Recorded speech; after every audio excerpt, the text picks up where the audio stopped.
Hey plant people, thank you so much for stopping by. Today we have a doozy because we are doing my entire houseplant collection walkthrough.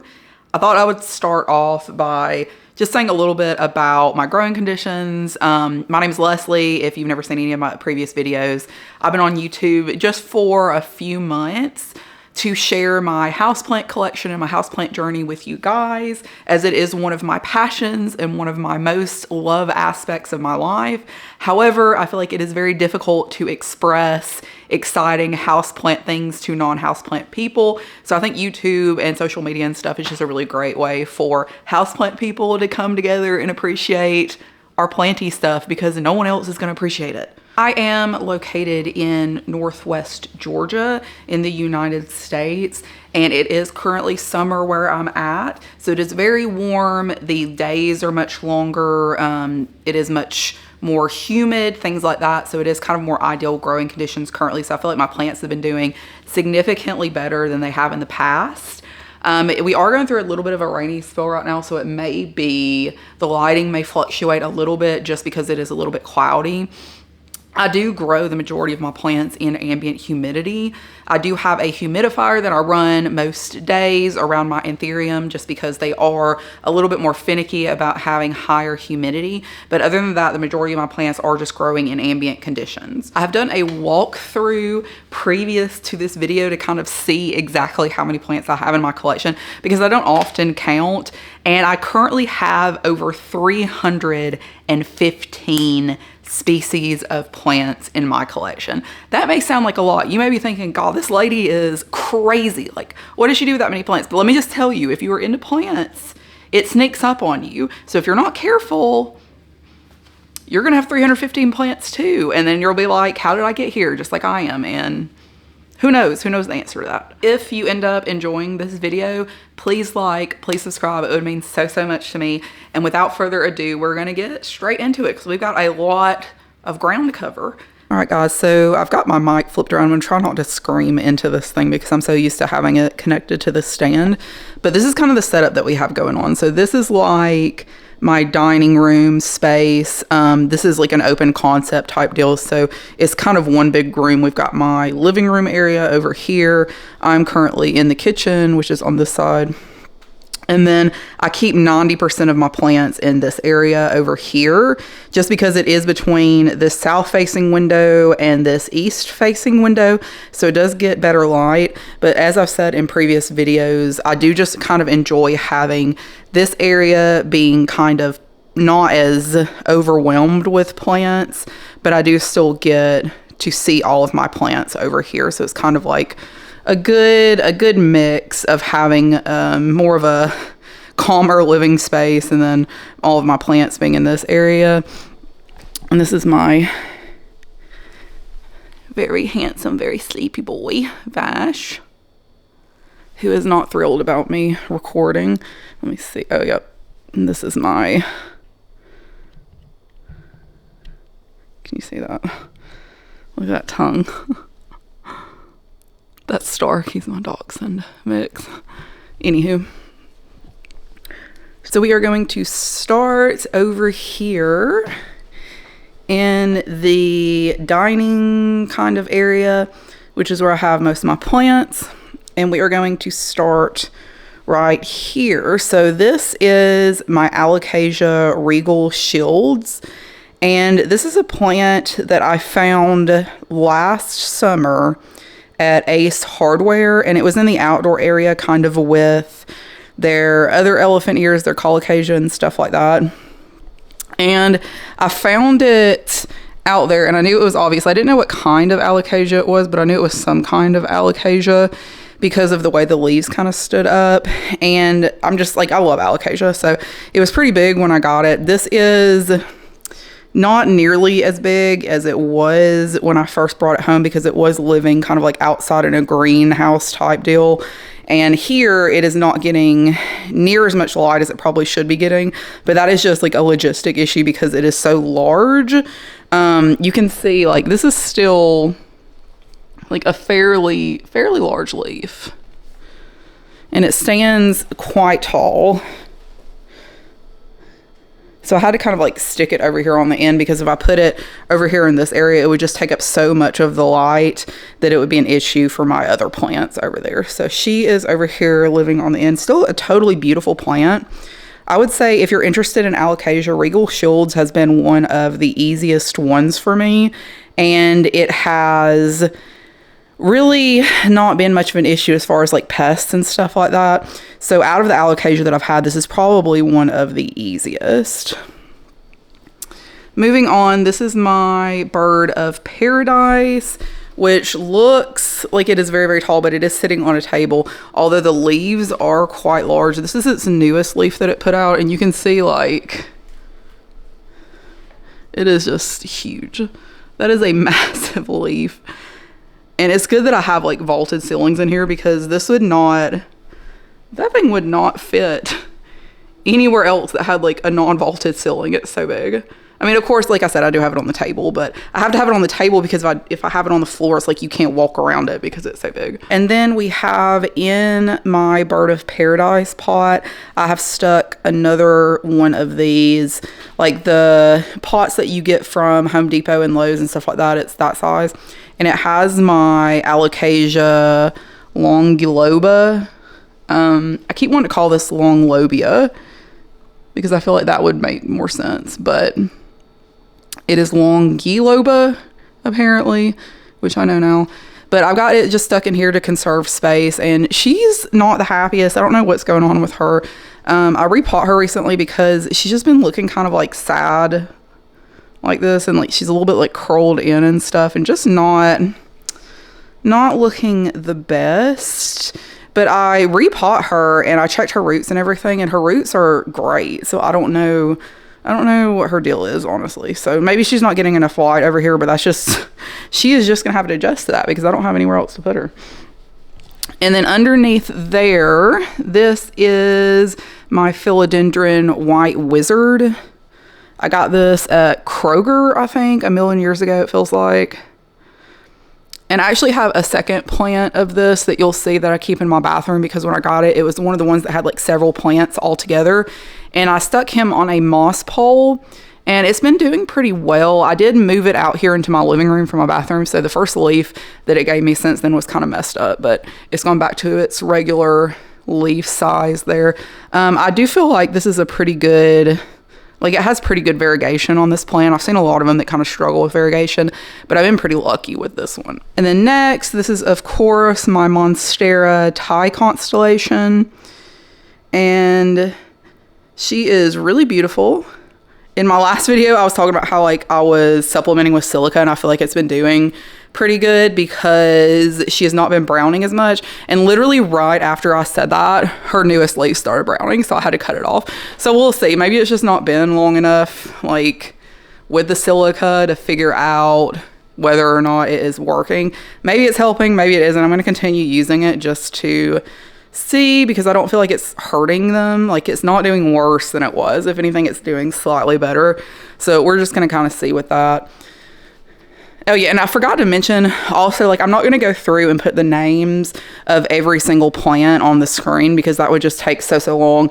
But if there is a plant that you see that you want to know what it is and you can't understand what I'm saying, or I'm not speaking clearly or something like that, just leave me a timestamp in the comments and I will go through and I'll respond with the name of that plant. And this little guy right here, this is a peperomia that I found at Ace Hardware, and I could not figure out what type of peperomia this was. And one of y'all, Soil and Scales on YouTube, is really sweet, and she told me that this is a peperomia pixie lime. And I just think that is like the perfect name for this plant. It is so precious. I love this like very silvery minty color, and the variegation, which is kind of like this, just like a dark green. But I think it's really nice, kind of like the reverse variegation of what you typically see, which is a darker leaf and then lighter variegation. This is the like a minty leaf with darker variegation, which I think is so cute. And she's been pretty easy as far as peperomia go as well. And then this is my chaotic pot of Monstera albo.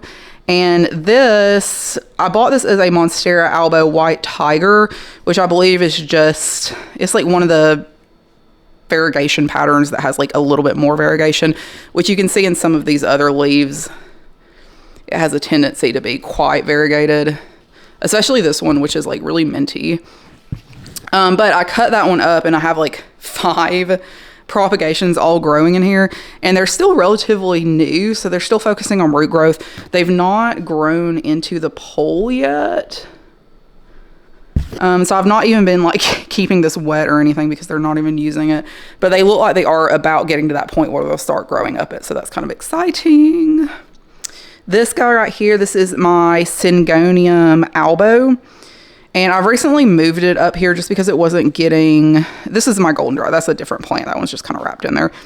But this is the Syngonium albo right here.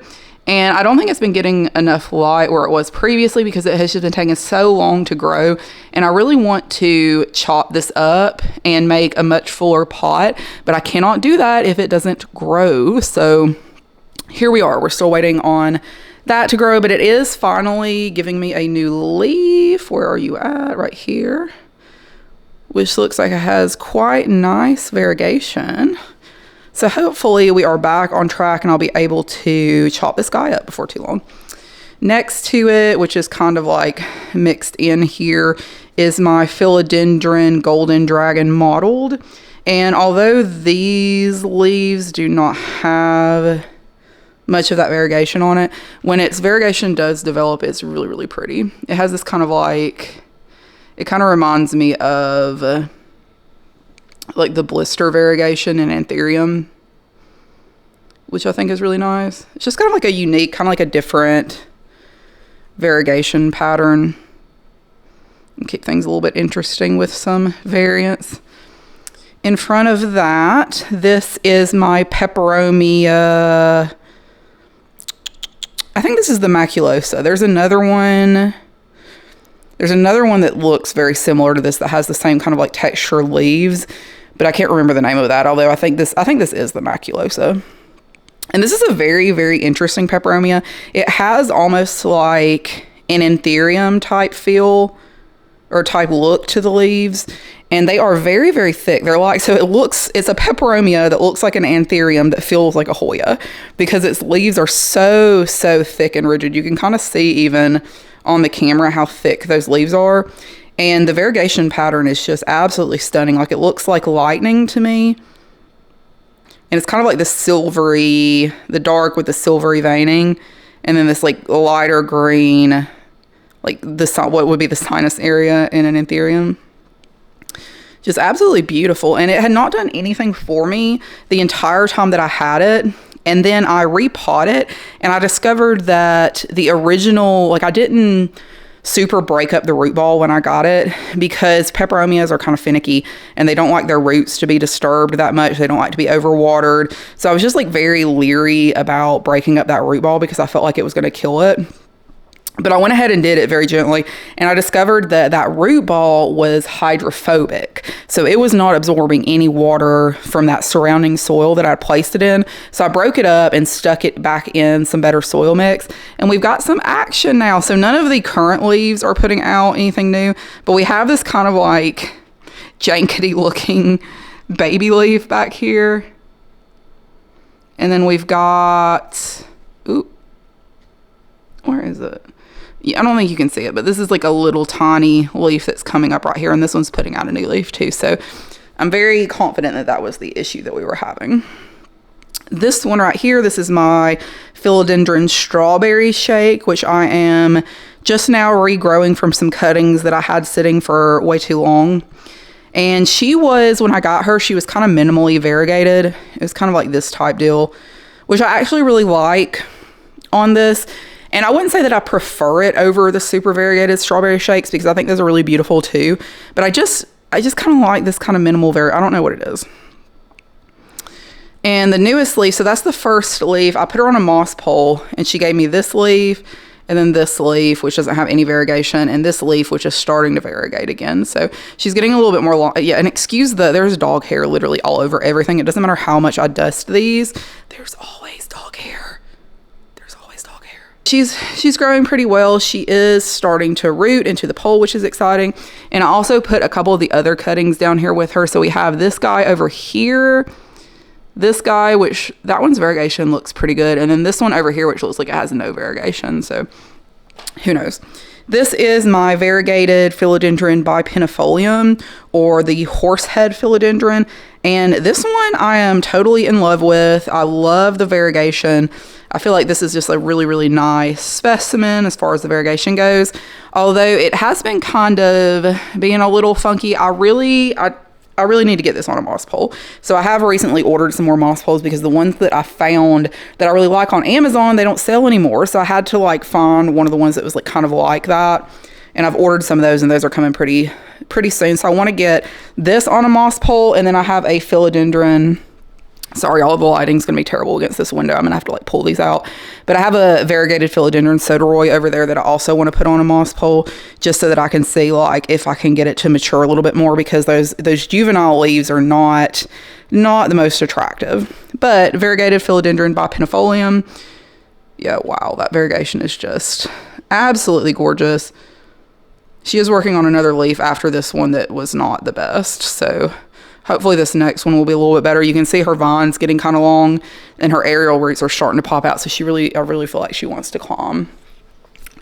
And then this is my Syngonium chiapence variegated. This plant is absolutely incredible. Could not recommend this plant enough.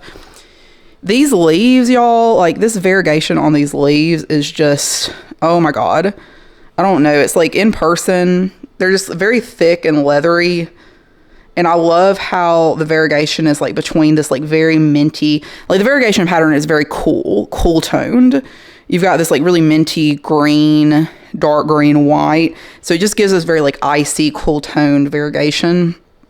Although it's been giving me some problems. We can see this variegation, amazing, 10 of 10. This one, okay. I mean, you know, it's not bad, but like where are you going? Where are you going? And then this one was all green. So I did move it further away from the window, which I think is probably the issue. She's got like just the very baby tip of a new leaf coming out. So I'm going to see if this next leaf is variegated. And if it's not, I may go ahead and chop her and just propagate this top portion to see if I can get this variegated growth to come back further down. Here we have got my philodendron pink princess, marble, pink princess, galaxy, whatever you want to call it. I've seen it called both. And I've had just like the most issues with philodendron pink princess. It's been driving me insane. I've probably gone through like six individual plants that have just been like a total pain, could not get any good variegation from it. And I finally found this one, and it gave me a bunch of issues for a really long time, but I think it's because it had a little bit of root rot that I was struggling with. And then once the root rot kind of resolved itself, I had it in a terracotta pot because it had the root rot, and it was just like, that wasn't working for it anymore. So I did like a repot into a plastic pot, and it started giving me these absolutely gorgeous leaves. Like I was so shocked because I was very, very much under the impression that like this was going to do what all of my other pink princesses have done, which is totally lose their variegation and just turn into nothing if they live at all. And it's really surprised me, and it's really dark, which I like these new leaves that are coming out are really dark and nice. But I just put her on a moss pole last night because it was just like driving me insane. Like she was so long. I was like, I really got to get her on a moss pole because she's just getting so tall. Her not having any kind of support to grow into was just like not the best option if I wanted her leaves to kind of start maturing. So since she was doing such a good job with the variegation, I was like, okay, we'll go ahead and put you on a moss pole. And I didn't realize that this actually has 2 growth points. So we have like this one right here and then this one right over here. So hopefully all of those will make it and start growing into that pole, and we'll get some larger, more mature leaves. That was her most recent leaf, which is a little bit bigger, but it's not like, you know, huge or anything. And then over here, this is the Syndapsis Jade Aurea. Let me turn her around. So Syndapsis Jade Aurea, and she is absolutely gorgeous. This is one of my recent forays into Syndapsis because I previously was not much of a fan. So we were experimenting a little bit to see if I like the genus. I do have one other one that you will see before too long. And this one I just put on this moss pole in a plant chores video, and you can see she is rooting. So that is good news. Turn her back around so she gets some sun. And then over here in this corner, this is my Syngonium. I think it's Wayettii. And this is a really interesting one if you like Syngoniums. This is more of like almost like an anthurium leaf. It's very, very velvety, very dark, and you get that kind of like silvery stripe down the middle. And I recently moved her over here from up there, which she was definitely not getting enough light up there because she was very unhappy. And her leaves are coming out much better now, so that is good news. We are going to move to the bottom now. So this is my Monstera Stanleyana aurea, and this is another one that I've had tons of issues with. But I had her in my bathroom window for a while, and she started putting out these just like ridiculously beautiful leaves, which gave me a little bit of inspiration to give her a second chance. So I pulled her out and I stuck her on a moss pole, and she is starting to grow into that. So I'm hoping that these leaves will again size up and that variegation continues. This is my hibiscus Cooperi variegata, and this plant, absolutely gorgeous. If you've never heard of this plant before, highly recommend looking it up. It's a very fast grower. It does fantastic inside for a hibiscus, as long as you give it plenty of light, which is like right up against my south facing window, which is right here. But this plant is absolutely gorgeous. It has bloomed for me 3 times, so she is very happy indoors, and she has pink stems and kind of like a pink tone to some of the leaves. I don't know if you can see that with this lighting, but variegation is absolutely gorgeous, and she's pretty inexpensive from when I got her. I think I got her as a starter plug, and she was not expensive at all. I think I paid like $15 or something for it, and she's grown into this much larger plant. And yeah, she's just totally beautiful. I'm going to do under here first so that I don't forget these plants. This is my Xanthosoma magnifica, and I think it's called something else too, but that's what I know it as. And these are pretty commonly in Lowe's and Home Depot right now. So if you like this plant, you can definitely find those. If you check your local big box stores, they will probably pop up at some point. This is, I think it was previously considered a caladium, and then it was reclassed to Xanthosoma or something like that. But this has been honestly like a really, really easygoing plant for me. I had it in literally the worst soil you could possibly imagine. Did not fertilize, did not do anything beneficial for it forever. And the worst its leaves were this. So this is like one of the last leaves that's from that period of neglect before I repot it and moved it over here. And you can see how beautiful these leaves are looking now. And yeah, so it's like, even if you end up neglecting it a little bit, like you'll probably get a little bit of crispy leaves, but I mean, it did not die on me, which is very surprising because it was, when I tell you this plant was like mistreated, it was severely mistreated. So I am trying to make up for it now because I was being a very bad plant mom to him. But he is looking much better, which is fab. Next to him, we have got my Homelamina Emerald. I don't know, Homelamina Green Emerald, something like that. And this one's totally beautiful, very happy plant. I love how like waxy the leaves are and kind of like delicate looking. And it's just a very beautiful plant for it being so common. I found this not too long ago at Lowe's for like $20. I think it was one of the $20 ones. And she did have like a very bad outbreak of thrips, which I did not realize until I was filming a video for her. And we got that resolved, I believe. Yeah, I do not see anything suspicious. So hopefully she's on the up and up. This one right here, this is the Homelamina Selby. I think this is the Selby, not the camouflage. And she's looking a little crusty. I got her from Kroger, so you can imagine, you know, that's not the ideal conditions, but she is putting out some new leaves. So hopefully she will improve before too long, because she's looking pretty rough. This guy right here. So this is a plant. This was a plant that I wanted very, very badly. And I ordered this from a seller on Etsy, which was surprisingly a larger seller. They have got a very large social media following.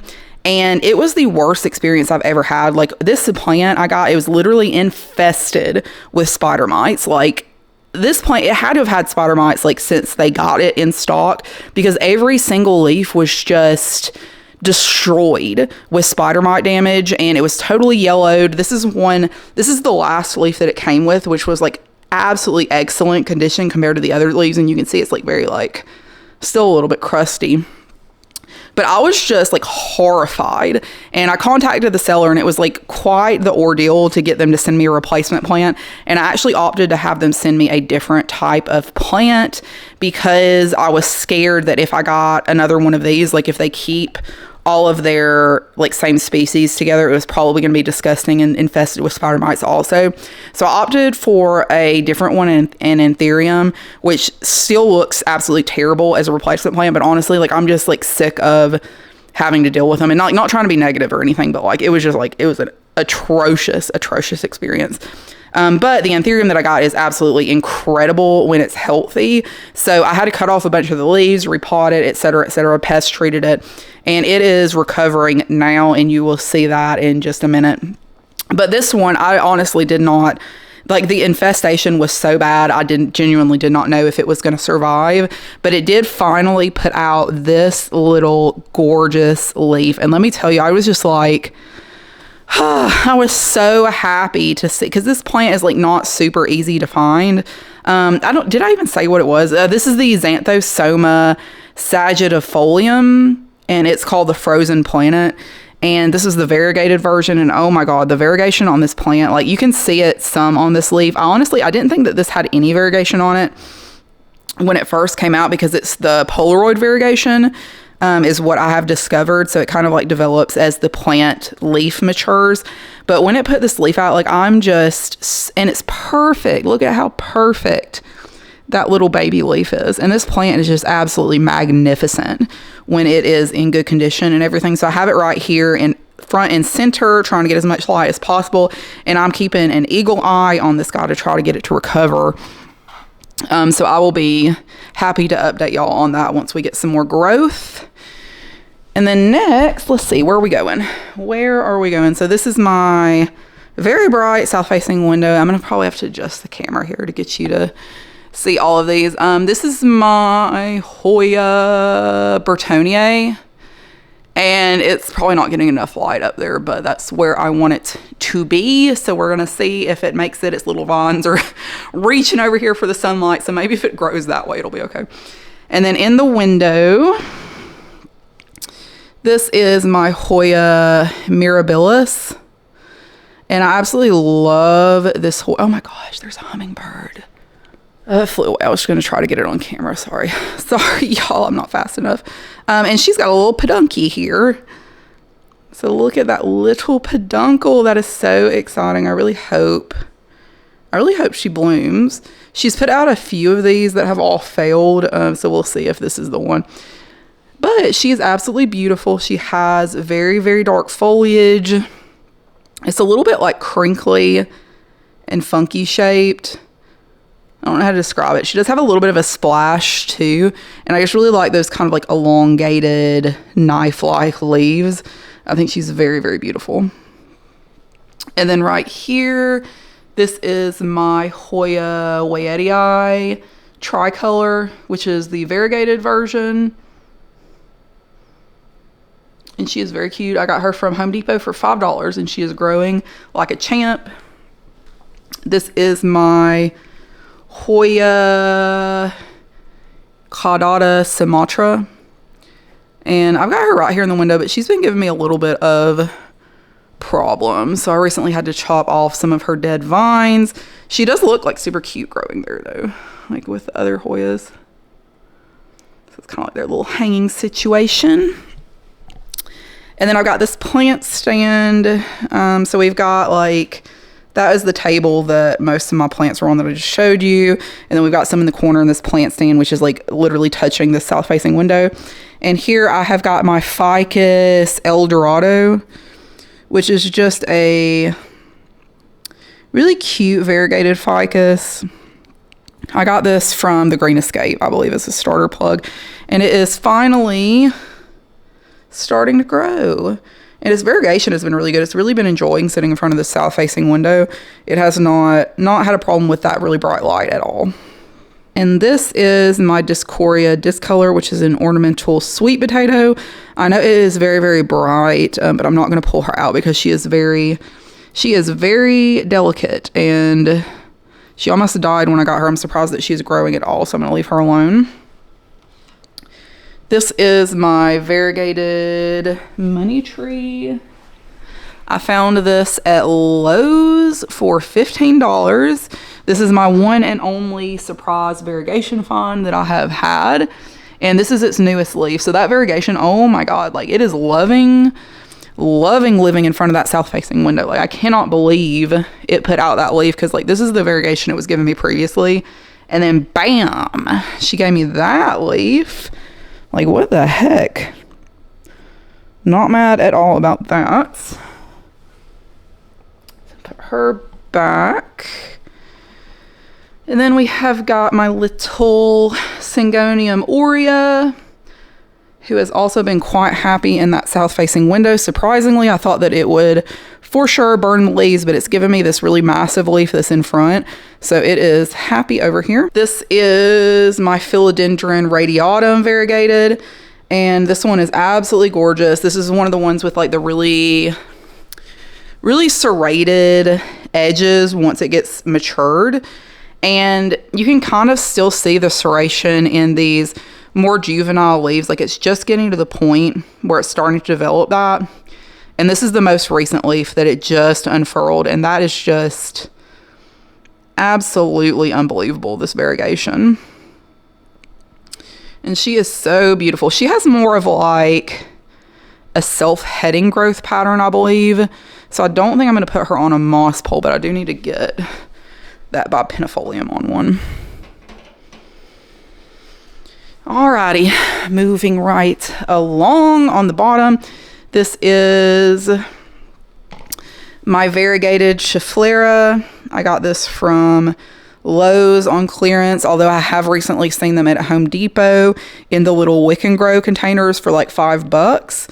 So that is a really good deal. She has been just a phenomenal grower, and she's absolutely beautiful. This is a more common plant, but I just think like the leaf shape and everything on this is just so gorgeous. This is the Philodendron Soderoy that I found at Ace Hardware for $10. And this one is variegated, although its variegation has not been the best because I had it up on some different shelves earlier, and I just don't think, again, it was getting enough light. But the variegation on this leaf looks amazing. If I could get that to happen again, I would be like so happy with that. So I'm going to put it on a pole once those moss poles come in, and then hopefully we'll start getting some more mature leaves, because these it's giving Brandantium, which is a difficult grower. So we're going to try to get this guy on a pole, and hopefully we will get some better results, because that is definitely not what I'm going for. This is my little cutesy variegated jade plant. Oh my gosh, this one has been so much fun. Like, these are not super expensive, and I just think the variegation, like, wow, it is so pretty. And right here, I was so surprised to see it's like starting to sun stress just a little bit. Let me see if I can get it on here. Like right here is just turning like the faintest bit of pink. But this one has grown actually pretty fast, and it is so pretty. So I really love that one. And then this really sad one over here, this is my variegated Rhaphidophora tetrasperma that has given me nothing but issues since I've gotten it. And I recently chopped it up, and I have those wet sticks propagating in fluval because they were rotting in sphagnum moss. So I don't know if anything's going to come from that, or if that's just going to continue to be incredibly difficult for me. And then next, so this is going to be right in front of the south-facing window. Gosh, I don't know if I can get this all in frame. This is my variegated Philodendron domesticum, and this is a quite tall boy. And this one has been another like super easy grower for me. Super easy grower, totally beautiful. I like how the variegation kind of goes from this like green to yellow to this like kind of creamy variegation as the leaves mature. This one has thrown out a few green leaves too, but it's still looking okay variegation wise. I'm gonna have to probably chop it up before too long. I put this bamboo stake in here because I'm like, I am sick of extending this moss pole. Like, you're just gonna have to deal with that, buddy. Like, I'm sorry. Next to that, we have got my Monstera Borsigiana aurea. And I've had really good luck with this one so far. Phenomenal variegation. She has surprisingly not browned on me nearly as much as my Thai constellation, which is really surprising to me. Although I guess she is getting like somewhat brighter light here in front of the south facing window. But yeah, she's looking super cute. Super cute. And then this is another one of my absolute favorite plants. This is previously a mystery plant. So I have no idea really like for sure what this is. I purchased it as a Homolamina schismatoglottis variegated. So I think it was kind of like the people who were selling it didn't really know what it was because it was the only one. And it had like, this was its original leaf, and I was like, oh my gosh, like that is so cute. So I got it for like really cheap because it was not like, I don't know, I don't think they really knew what it was. But I recently found something called a Homolamina SP Java variegated. And in some of the photos, this looks exactly like that plant. In other photos, it doesn't look anything like some of them. So I don't know if there's just like a lot of variance in that species, but it looks just like it. Although that species is very, very expensive. So I don't know if like maybe I just got like really lucky with the seller purchasing this one because like nobody knew what it was. But I'm very, very happy with it. Like this is just not only just the variegation on the leaves, but the texture. It has that like very, you can kind of see it from the back, like the way it has that like wavy, ridgy leaf. So beautiful. Very thirsty plant and very fast growing though. So yeah, it does have just like a little tip of a new leaf coming out. That was its last leaf that it gave me, so I cannot wait for that one. Next to that, this is my Anthurium. Oh, I'm struggling showing these leaves to y'all. This is my Anthurium hookeri variegated.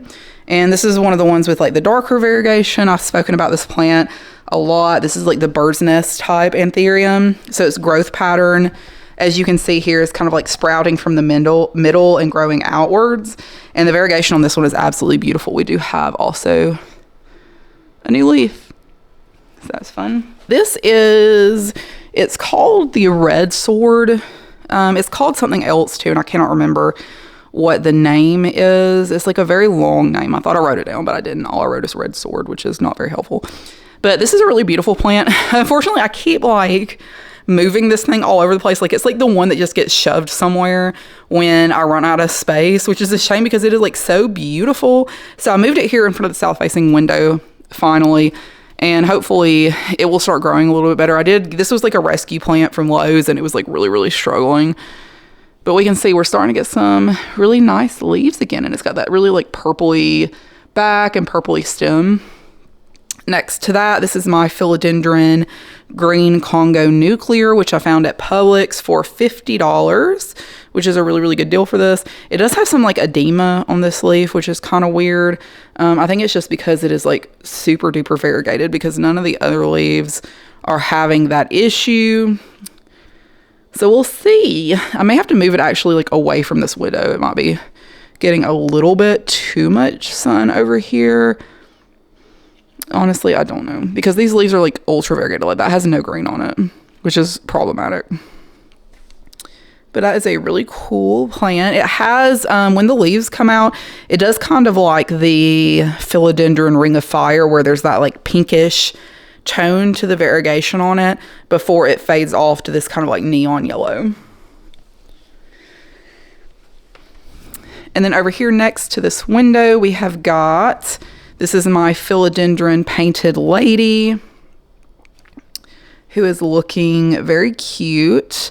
Really just love the color combination on this, like the yellow and green variegation And then also like the pink of the stems is just really, really beautiful. I found this in Lowe's, I believe, for $20, and there's actually 3 plants in there. Actually, I think it was $15. I think it was $15 and there were 3 plants in there. So keep an eye out at Lowe's if you've been wanting this plant, because that is a really good deal, and the variegation is pretty good on this one. And then under here, this is my, what are you? This is a, I can't remember the name. It's something weird, but it's also known as like the leopard lily, I believe. And it's kind of funny. It grows from these like little bulbs. And this looks like such an alien plant. When it blooms, it's really, really beautiful. It's got some really cute like white blooms. And it's lost some of its spotting because I had it over the door and it was not getting enough light up there. So I've moved it back down here in hopes that like this kind of like spotty coloration will come back, because I mean, that's like the coolest thing about it. And it does just look like very strange. This looks like a plant that an alien dropped off here or something. And they're really easy to propagate. Like you just pop these little bulbs off and put them in a pot by itself and it'll grow from that. So that's kind of fun. This is my Polea Moon Valley friendship plant. And this is, I feel, a quite underrated plant. She is so cute. She's got such a nice little like texture to her. It's kind of like waffly. And you can find these at the Wick and Grows at most of the big box stores now. So you can get one for like $5. And they're just so pretty, like the coloration, and it's blooming, like it blooms just like a whole lot. And I just think it's like so cute. It's like such a, I understand why it's called the friendship plant. It's just got that very like warm, pleasant vibe to it. And then let's see what's next. We have here, this is my philodendron pubescens red emerald. This is the one with the red stem, and this is the plant that gave birth to the philodendron pink princess, white knight, white wizard, etc. Those are variegated versions of this plant. And I just really like this like plain green variant as well, because the contrast between the green of the leaves and then this very like red stem is just really nice. And she's a very fast grower and just very easygoing also. I've got her growing up this pole here. And then up here, I'm not going to go up there, but this is my, let me see if I can zoom some. Oh, it's too dark. It's too dark. Okay, so this is my staghorn fern. Well, these are both of my staghorn ferns. And I do not know the variety of them because I'm very new to the genus. And I'm by no means like an expert or anything, but I found these at like, one was from a nursery, one was from Home Depot. I believe this was the one that was from the nursery, and then this one was from Home Depot. But I have them mounted over my door, and I think they just look so nice up there. And they are starting to grow so nicely. Like they're getting new fronds and new like shield fronds. I don't know if you can really see in there, but they're really cool. This is my Peperomia Jenny. And this is a double of one that I have over here, which is a philodendron. I think it's the Plowmonii red point. I need to put a name tag in that because I always forget what the name of that is. And then over here, this is my philodendron Burl Marks, and this is the variegated version. This plant is a really fast grower. It branches all over the place and looks a little bit crazy, so just keep that in mind if you're interested in this plant. Like you can see how its little leaves are just sticking out everywhere. And I did have 2 plants growing here, but I recently chopped this one and propagated a bunch of the nodes as wet sticks. So that one's probably going to stick out a growth point before too long. This is my Anthurium pallidiflorum. And this is a new leaf that she has just recently put out there in the front. This was her previous newest leaf. So this one is not done hardening off. So I actually think that this is going to be bigger than this one is. But I really like having her hanging right here so you can really get the feel for those really long strappy leaves. It's just really beautiful. And that one, yeah, I've beat this one up a little bit, like having to hold her together with tape. So she's She's not doing the best. Okay, and then up at the top there, this is my philodendron micans, who is realistically probably not getting as much light as she probably should. This is a pretty cheap philodendron that has that really velvety leaf texture. So if you like dark velvety leaves and you like the trailing look, that is the plant for you. Over here, this is my philodendron belletier, and I've had this one for a little while. I'm finally starting to get like some longer, a little bit more mature leaves. I think this, which one was the most recent leaf? I think it was this one, honestly. This one could probably be getting a little bit more light also, although it's right next to this window, so it's not like getting no light, but not the best. And then this is my philodendron majestic, and she is finally starting to size up. The variegation on this leaf looks so good. And I just had to extend the pole on this one and my philodendron splendid, which is right there, because they're growing so fast. This is a little begonia maculosa that I've had a bunch of issues with. I'm regrowing from my last 2 cuttings, and her new leaves are looking okay, even though her old leaves are super crispy and gross. So hopefully she'll be improving. And this is begonia lana, who has also given me a bunch of issues and had mealybugs, which I hope are taken care of because I do not see them anywhere. This is my philodendron splendid, who is an absolutely gorgeous plant. That is her newest leaf, and I did just have to extend that pole too because she is also growing very quickly. Here in the corner is my philodendron Prince of Orange that is not getting nearly enough light, but it is still surviving and it is still putting out new leaves. So we are just going to have to be happy with that for now. This is my philodendron gloriosum, and this is supposed to be the dark form, although I'm not 100% sure that like realistically how accurate that is, because it does, I mean, I feel like they look pretty much identical to any other gloriosum I've seen. Like maybe it's like just a little bit darker, but nothing significant. I don't think it's like, not for it to be called something different. I guess we'll see. Like it's still kind of a baby plant, so maybe when it gets bigger it'll start developing that darker color. And then behind it, this is the one that I had the doubles of up against the door. Oh no, I'm not. No, it's not. This is the, oh odd. This is my philodendron McDowell. So this one is finally starting to mature. It's getting those like pillowy leaves, which is really, really nice. And this one is just wanting to grow so crazy. Like we've got a new leaf coming out right there, but like it will not stay down. Like it just does not. It wants to grow like in a hump. I don't understand. This is the one that I had the double of. So this is the philodendron Plowmonii red point. It does have like a bit of red, like when the new leaves emerge, but that does kind of go away as it gets older. So yeah, I don't really know about that. And this is my philodendron serpens, who had root rot when I got it. That was the original leaf. This is the new one that it put out, which looks actually really, really good and pretty and dark. And it does have its little growth point. I see some roots in there, but it's not done anything in a while. So I think it's just kind of like focusing on root growth right now, which is fine, you know. And then under here, I have most of my begonias. And I have this little fountain that I run sometimes to kind of like increase the humidity down here for these guys. And I also have, I don't know what this is. This is some kind of like homolamina, like a black homolamina something. I don't know. I bought this like a really long time ago and I thought it was going to die. And I repotted it and I lost the tag. So I don't really know what that one is.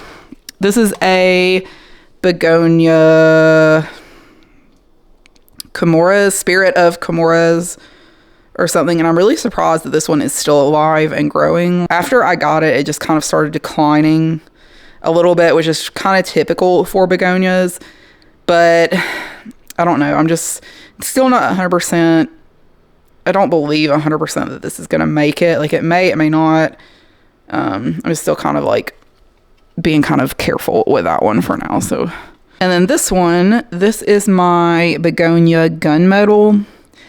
I absolutely love this one. I think the leaves are just so beautiful. I like the combination of that like minty green and the really dark. Although some of them do have kind of like a different pattern going on. Like some of them look like that. Some of them look like this, which is like a little bit lighter.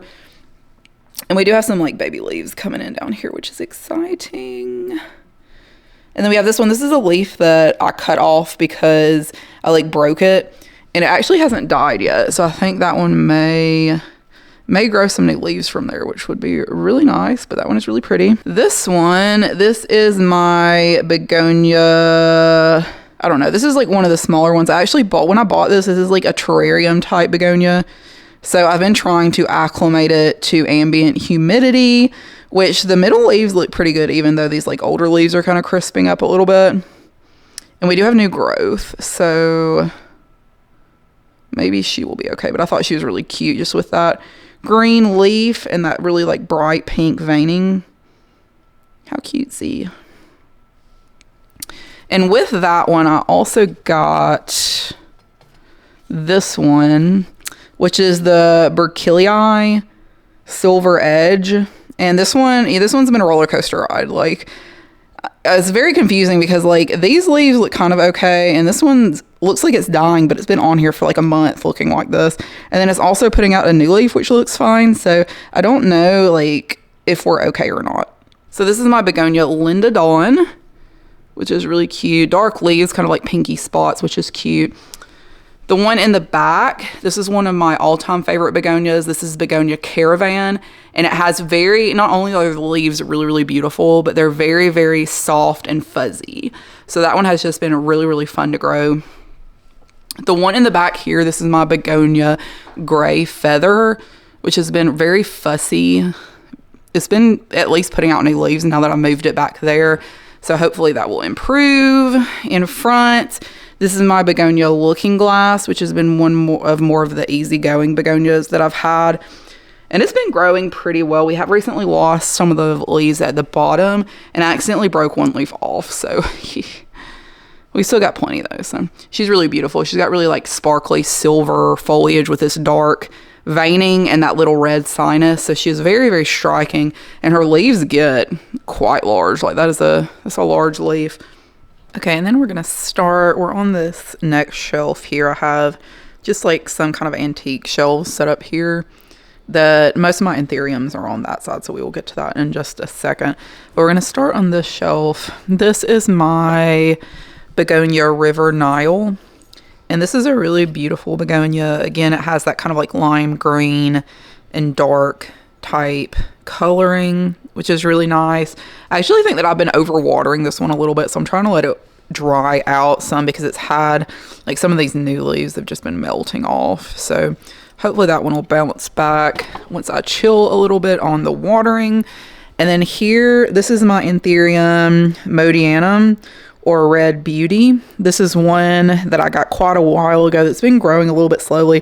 This is the only plant that I've had that came with scale, which I finally cleaned up and repotted it, and it's put out a couple of pretty nice leaves since then, and it does have a new leaf coming out here as well. So that one is doing much better.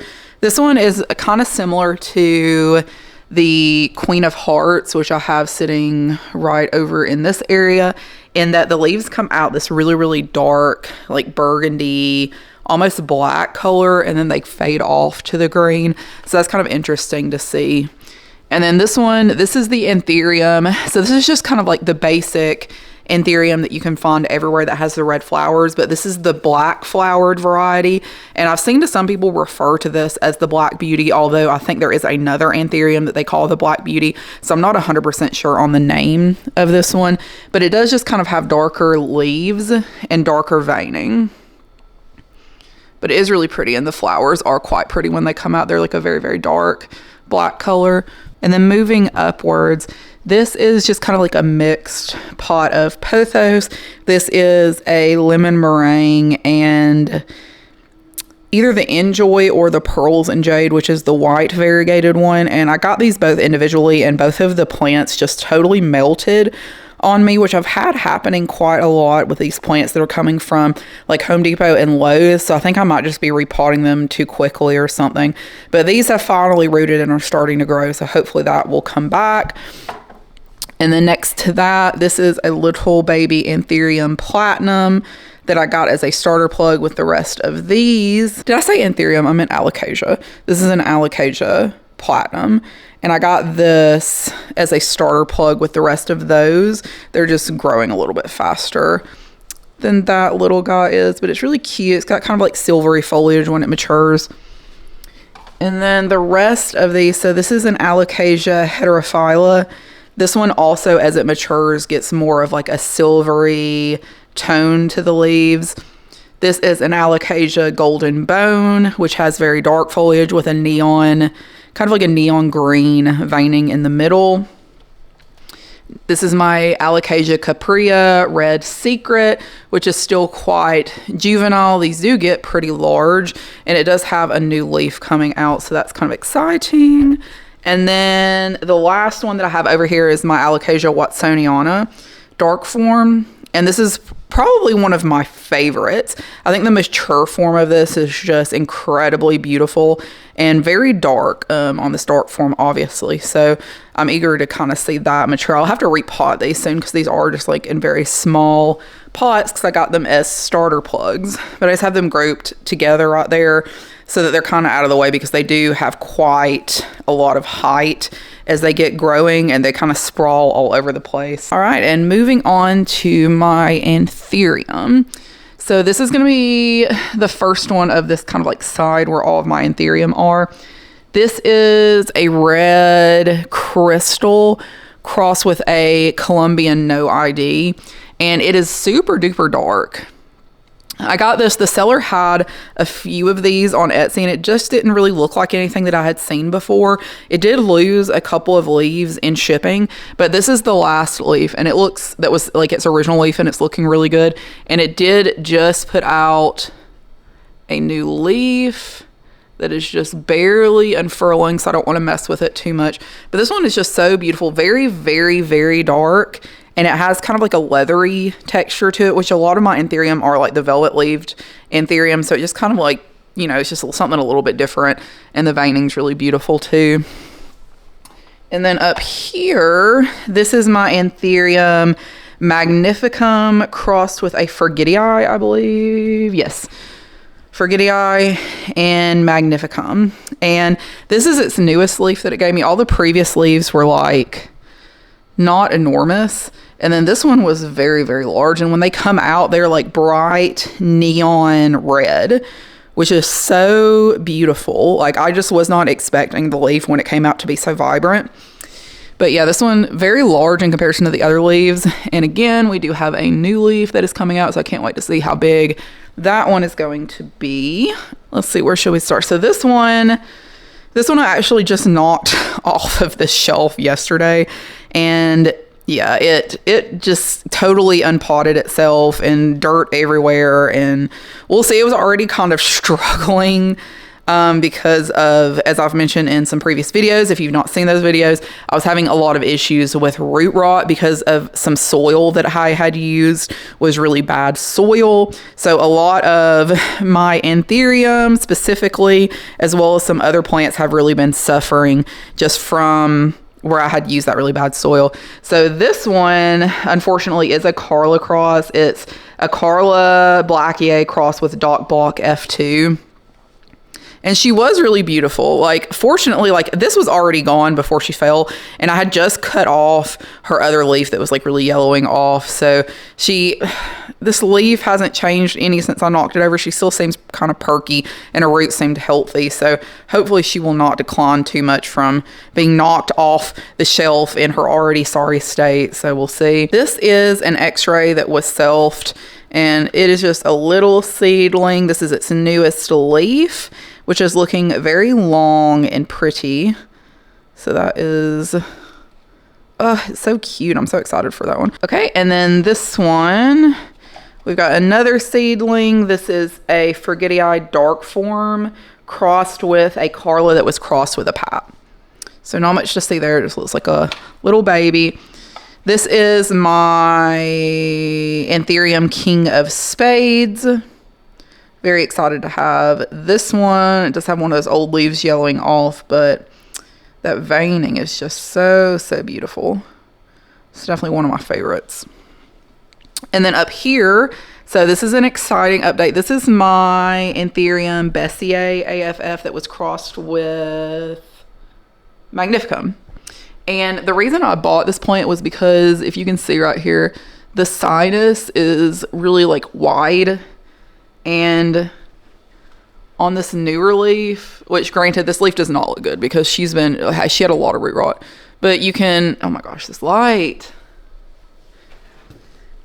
Anywho, so this was her newest leaf. She had horrific root rot. So I guess she had just been sitting in the moss too long. So I had to cut all the roots off and stick her in some sphagnum moss and perlite.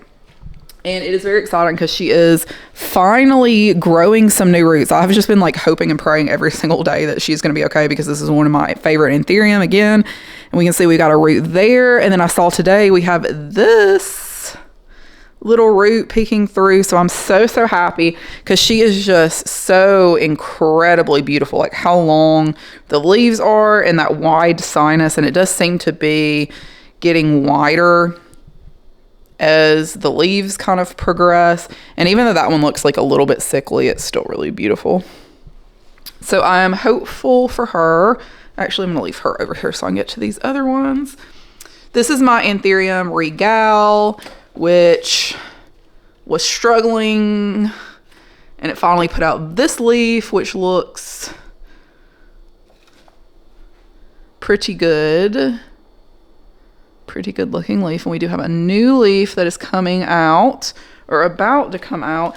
And you know, I'm actually kind of disappointed because this one had those weird, like, where am I?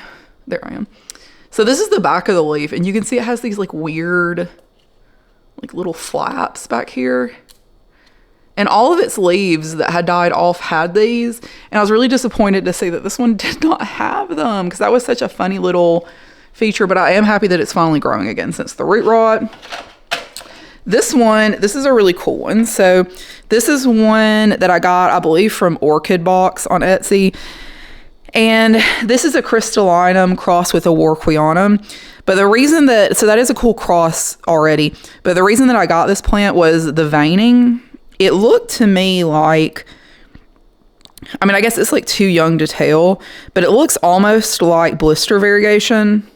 I mean, I guess it could just be the veining itself, which I think is just like incredibly beautiful, but it's very like lightning-y looking. Let me see if I can get this to focus. Yeah, so she is obviously like just a little baby, but that veining to me just looks absolutely incredible. And this is an offset that came off of the main chonk of the parent plant. And I actually accidentally broke this off of the chonk.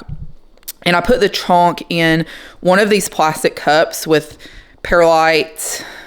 So perlite and sphagnum moss, and I put another cup on top of it to keep the humidity in, and it did sprout, and the veining on that one is looking even more phenomenal than this one, and I will show that to y'all in just a second. But yeah, and this one has finally started putting out new roots, and we've got a new leaf that is very close to being out. Like, it's just a little bit stuck, so I can't wait to see what that newest leaf looks like.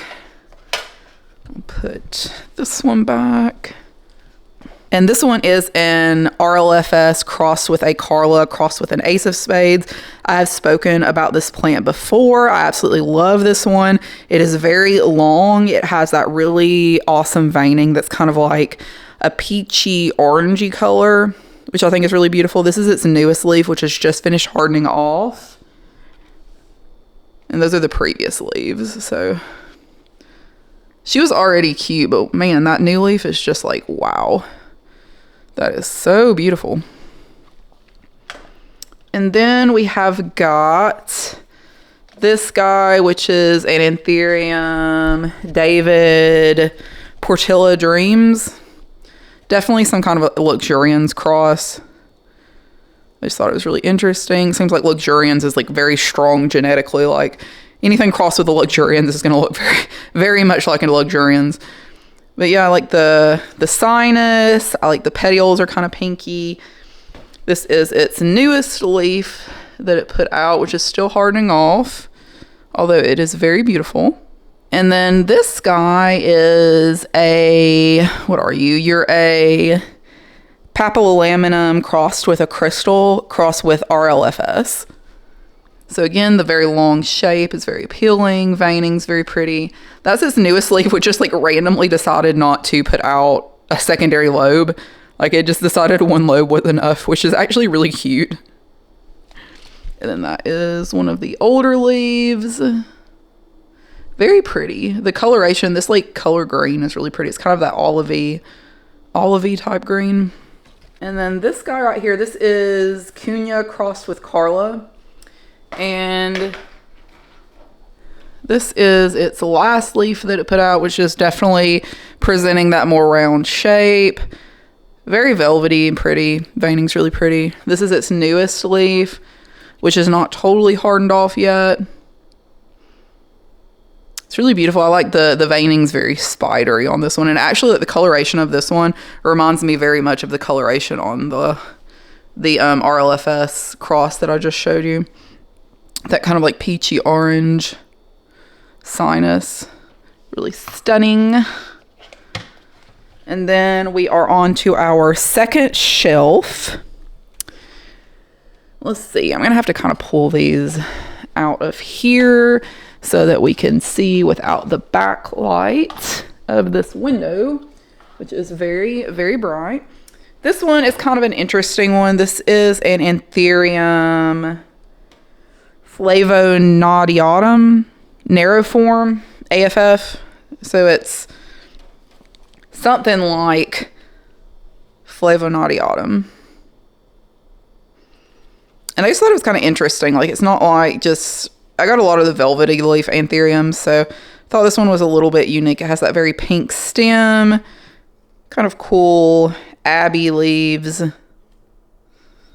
And it's got, I don't know what's going on down here. It's got like some kind of like offshoot going on. It's trying to put out a new leaf. It's got like 3 pokey points that are coming out. And I don't know what's a leaf and if something's an inflow or if all 3 are leaves. Like it just seems a little, she's a little confused. And she does have, I need to cut these leaves off. These like older leaves that are yellowing off. And then this one, this is an Anthurium blue velvet. And this is her newest leaf. It's very pretty. Her oldest leaf was yellowing quite a bit, so I just chopped it off. And then it put out this leaf, which is looking much better. This is an Anthurium dark magnificum crossed with Ray Gardens papillolaminum. And this one is still quite young, so we can't really tell. I mean, it does have kind of like a velvety, obviously velvety sheen. Looks, as of now, kind of like a minimal veining, but that could change as the plant matures. This is Anthurium forgetii crossed with an Ace of Spades, crossed with an AFF Bessier. And this was one, let me move this over here. This was one of its last leaves, so looks very Bessier to me. I am a huge fan of Bessier Anthurium. I think they're really beautiful. And that was its newest leaf. A little bit of mechanical damage, but nothing too significant there. She's still looking pretty good. This guy is Zara Michelle. So that is Doc Block Zara crossed with Doc Block Michelle. This one was in terrible condition when it was shipped to me, but it finally started putting out new leaves. That was its last leaf, its first new leaf in my care. And then it put out this leaf, which is honestly probably one of the best Anthurium leaves that I've gotten so far. Like it is looking real good, real good. And then this one, this is one that has been struggling a little bit. This is an Ace of Spades crossed with a papillolaminum crossed with a Novelty G Ace of Spades. So I don't know. I don't know what's going on with this one. This was its original leaf, which is looking very funky. Like I'm probably going to cut that off because it's definitely having some issues. Again, just like I was having a bunch of issues with root rot and stuff from that soil. So I feel like all of them are kind of trying to recover right now. But this was its last leaf, which I love because the veining is so weird on this one. Like it's like very like thick in places and like really raised from the leaf. So I'm hoping that this veining will continue, this kind of like weird funky veining will continue as we go. But no new signs of new leaves on this guy yet because that one is still having a rough time. This one, this is my Anthurium Selby's Silver. And this one has 1,000,000 growth points down in the middle. Like, it is just absolutely ridiculous, the amount of growth points that we have in there. And she was having some issues, I think, again, just from the soil. So she was browning a lot, so I had to cut off a bunch of crispy tips. But I think this one is just so incredibly beautiful. Like, I love, it almost gives me, there was one leaf, I don't know where it's at now. Maybe it's this one. It's like a little bit Delta Force-y looking, but it has like such silver, shiny veining.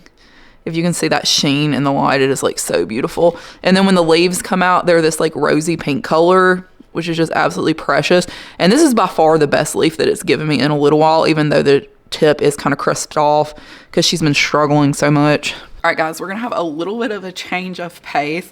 We are in my dining room floor right now because I wanted to show you some of the plants that are lower down, obviously. And I just wanted to sit down for a second because I'm kind of tired after doing that first part of the video. Now, most of my plants are in this space, so it'll be a lot faster after we get through this to get through the other couple of rooms because there are not nearly as many plants. But hopefully the lighting looks okay. If I look a little like pasty and glowing, just disregard that because I want it to be bright enough for you to actually be able to see the plants. So we're going to focus on that. So we are on, I've got like, what you just saw was this shelf right here. And we went through the first and the second row of that shelf. So we still got the bottom row of the shelf and then this other shelving thing that I have over here with my humidifier on it. So on the bottom, first up, this is my Anthurium Prince of Darkness. This is a plant that I got from Steve's Leaves, which is an excellent Anthurium seller here in the United States. I know they ship to all of the US. They may ship elsewhere as well. But this plant is incredibly beautiful. It's not done anything for quite a while. The last couple of leaves that I had put out were kind of funky. Like, obviously this one's really beautiful. It's just that leaf is kind of curled up. That one looks okay. That one's pretty dark. You can see it's got a little bit of a color in the sinus. And then we've got this leaf, which was the newest leaf on the main plant. There are actually 2 plants in here. And it's beautiful, but it is kind of funky on this side. But this is the first leaf. Is this the first leaf that is put out in my care? This may be the first leaf that it put out in my care because, again, things were not growing as well as they could have been. So it's been slow going over here for a while. And then the secondary plant recently put out this leaf, which is also really beautiful. It's kind of like that chocolatey color emergent. She's really pretty. So we've got that one. Next is one half of my forgetti-eye, which has not done anything yet. It is just a little stump. And we do have one tiny little growth point in there. But I had to chop, it's actually this one. This one in half because it's this chunk or whatever was just like really, really long. And when they start getting really long like that, it's hard to like fit it all into one pot, even if the root system doesn't need a pot that's really, really large. So I went ahead and cut it in half, and that one is sprouting finally. And then this is the main plant that I had gotten from that unboxing that I did. That was in questionable shape because it was not packaged well whatsoever. But it is growing, and we've got a new leaf on her. This was her last leaf, so she did size up quite a bit with this last leaf, but it just didn't look good. It looked like it had like spider mites or something. Like that's what the like spider mite damage, but she didn't have spider mites, and I did treat her for like spider mites and mites, etc., just to be safe. But I don't know. We'll see. We'll see on that one. And then we have got my little Anthurium magnificum, which had very severe root rot, although it is regrowing quite well. It has hung on to this leaf for a really long time, even though it's been kind of browning there at the tip. And I do see some healthy new roots in here. This is another one of my absolute favorites. So this one is Anthurium Big Bertha crossed with Woohoo's First Night, which are 2 Anthurium that were bred and named by Steve's Leaves, which is also where I got this anthurium from. And so that was the first leaf. It came with this leaf, which is incredibly dark and pretty. And that was the next leaf right here. And this has been this dark this entire time. So it has not faded one bit. It's nearly black with this like really lime green veining. And that was the newest leaf that it just gave me. So you can see how much bigger it's gotten. And again, this has like a very chocolatey, velvety, shifty, emergent color, which is absolutely stunning. Definitely one of my faves. Gosh, that leaf looks so big. Oh, I'm so excited. So excited that one's doing better. I was really stressed out about that one when I found how much root rot they were all having. I was like, please, not this one, not again, because that was my replacement one. I lost the original. This is a little Anthurium clarinervium that I got because I do not have this Anthurium, even though it is a more common Anthurium. They're so cute and so precious. And I just really wanted to have this one like in the future if I decided to like make some crosses or something myself. I just really like the way that those look in crosses. And then we have another starter plug that I got, which is my Anthurium pedato radiatum, which is called Anthurium fingers. And you can see its very last leaf, it had like one little finger here. And then its newest leaf, we're up to 4. So we have got 4 little fingers. This one's really cool. It has like those really like jagged leaves when it matures. It just hasn't done much because it's been so juvenile, but we're finally getting to that point where we're getting that separation in the leaves. So that one is fun. And then next, this is an Anthurium that I got from All the Plant Babies, which is, she's on Instagram, and I don't know if she makes YouTube videos or not. Her packaging was absolutely phenomenal. Could not recommend her enough. I purchased this plant off of Etsy, and this is a red crystal blush F2. And wowzers, I got this one because my Anthurium Michelle, which is a dock block plant, you'll see her in a minute, but she totally rotted out. Like all of her leaves yellowed and fell off, but she did come back. So, you know, it is what it is. Don't give up on those plants, even though they're dying. They may surprise you. But this one is absolutely gorgeous. In my opinion, this one is significantly prettier than that plant. She is just so dark. And her veining, oh my gosh, if you could see like how shimmery this silver veining is in real life, and then that really like red, pinkish red. No, it's like a pink. It's like a kind of like a dusty pink veining in the middle of that silver. Oh my God, stunning, breathtaking, jaw-dropping, beautiful. Love that one. And she is putting out a new leaf also. I just had to cut off one of her older leaves that she came with just because it was yellowing off. That's very typical when you order plants and they are acclimating to your home environment. You'll probably lose some leaves. No biggie. Again, I don't know if I mentioned this plant. This is on the other side of like where my domesticum is, but this is my Syngonium mojito, which I do have over here. I've had this for quite some time and it's getting pretty tall. It's to the point where I think I want to go ahead and chop it and get it a little bushier because it is just getting so big. But the leaves it's putting out are so pretty.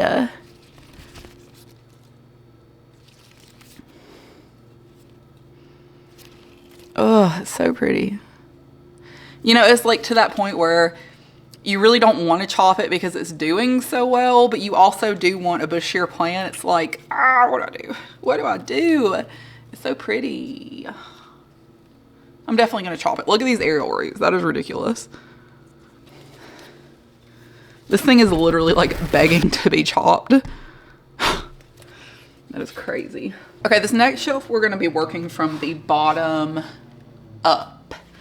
This one is, I got off Etsy for sure. It's a Magnificum crossed with a no ID that they call raspberry. And I like this one because it reminds me of like how round the King of Spades is.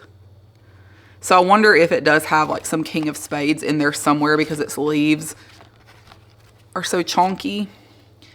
And this is another one, lots of issues with root rot, but it is coming back and it looks like it is just about to start pushing out a new leaf. This is my cup drawer where I have all my little like humidity dome cups. This is my Anthurium radicans crossed with luxurians. This is a very easy to grow Anthurium. If you're new to Anthuriums or you're just thinking about getting some, this is one that I would highly recommend. It's been very easy. That's its newest leaf. It has that really cool texture of the luxurians, and it is putting out a little offshoot over here also, which is cool. And this guy, I bought this as a blue velvet crossed with a papillamum. However, I mean, this clearly has forgetty eye somewhere in there. So I think this is in actuality some kind of forgetty eye hybrid because the sinus is fused. I don't think that would be very likely if it were not a forgetty eye hybrid. However, I'm not an expert on Anthurium, so leave it in the comments if you think that this could indeed be a papillamum crossed with a blue velvet, or if you think that this is likely a forgetty eye, which is what I'm assuming. And then I've got this one, which is Anthurium rabbit ears. That was another one that came in that order that I had issues with. Looked very diseased. It did, however, put out a new leaf, which is looking okay. And the root system wasn't like totally rotted. So we'll see. I'm still hopeful. I do see some roots kind of starting to move around in here. So I'm hoping she'll bounce back. She does have quite a bit of green on this leaf, even though it is starting to decline some to kind of provide her with some energy. And I'm hoping that this will not shrivel up and fall off. So, okay, now it's time for the cups. This one, these are like a lot of my seedlings and stuff. This one is just a little no ID that I bought from Paper Crane Nursery on Etsy. I'm sure this is some kind of like crystallinum hybrid. This is what it looks like. Next we have, this is my luxurians that I also got from Paper Crane Nursery that had rotted, that I separated from. This was like originally an offshoot from a chonk, and that was like how they had propagated it. And this offshoot I cut off, and I cut the chonk up and put it in separate cups to see if we could get a secondary sprout. So that one has just put out this leaf. When it puts out its next leaf, I'm gonna have to move it out of here because it's getting too big. This is a Ray Gardens Dresslery F2 crossed with a Carla, crossed with NSC's Dresslery, which they call Obsidian. And this is just like a very, very small, if you can even see in there, very, very small seedling. Like there's really not much to talk about with that one. This one, oh, this is an Anthurium Hoffmanii. I saw that, again, this is just like a little seedling, but the Green Escape on Etsy randomly had these in stock. I've noticed they're starting to like just randomly stock some of these more uncommon Anthurium. And when you get them, they are like super tiny, like this little seedling. But it's just nice that you can actually get them because I had been looking for a Hoffmanii for a really long time. And I did not expect, what did I say they're called? I did not expect the Green Escape to get them out of everyone because you can normally get them for a pretty good price. This one is the crystallinum crossed with the warqueanum that I was talking about earlier that had like the really cool veining that looked like blister variegation. This is the other part of that I put in the sphagnum moss, and this is the leaf that it put out. I don't know how well you're gonna be able to see this on camera, but the veining, maybe I should open this. I think it's worth it. The veining on this one looks crazy. Like it looks so crazy. Like look at this. Let me see if I can get it to focus here. I don't know again how well you can see that, but I'm just really, really excited to see what happens with this plant because this veining is just like unlike anything that I've seen on any other plant. I'm really thinking this may be blister variegation. Once this matures a little bit more, I'll post some updated photos on here, or I'll do it in an updates video or put it on Instagram or something so y'all can see it. Maybe we can figure out what's going on with that together. But that is exciting. It's so fun when you have like some kind of weird anomaly pop up and then you get to watch it grow and see what happens.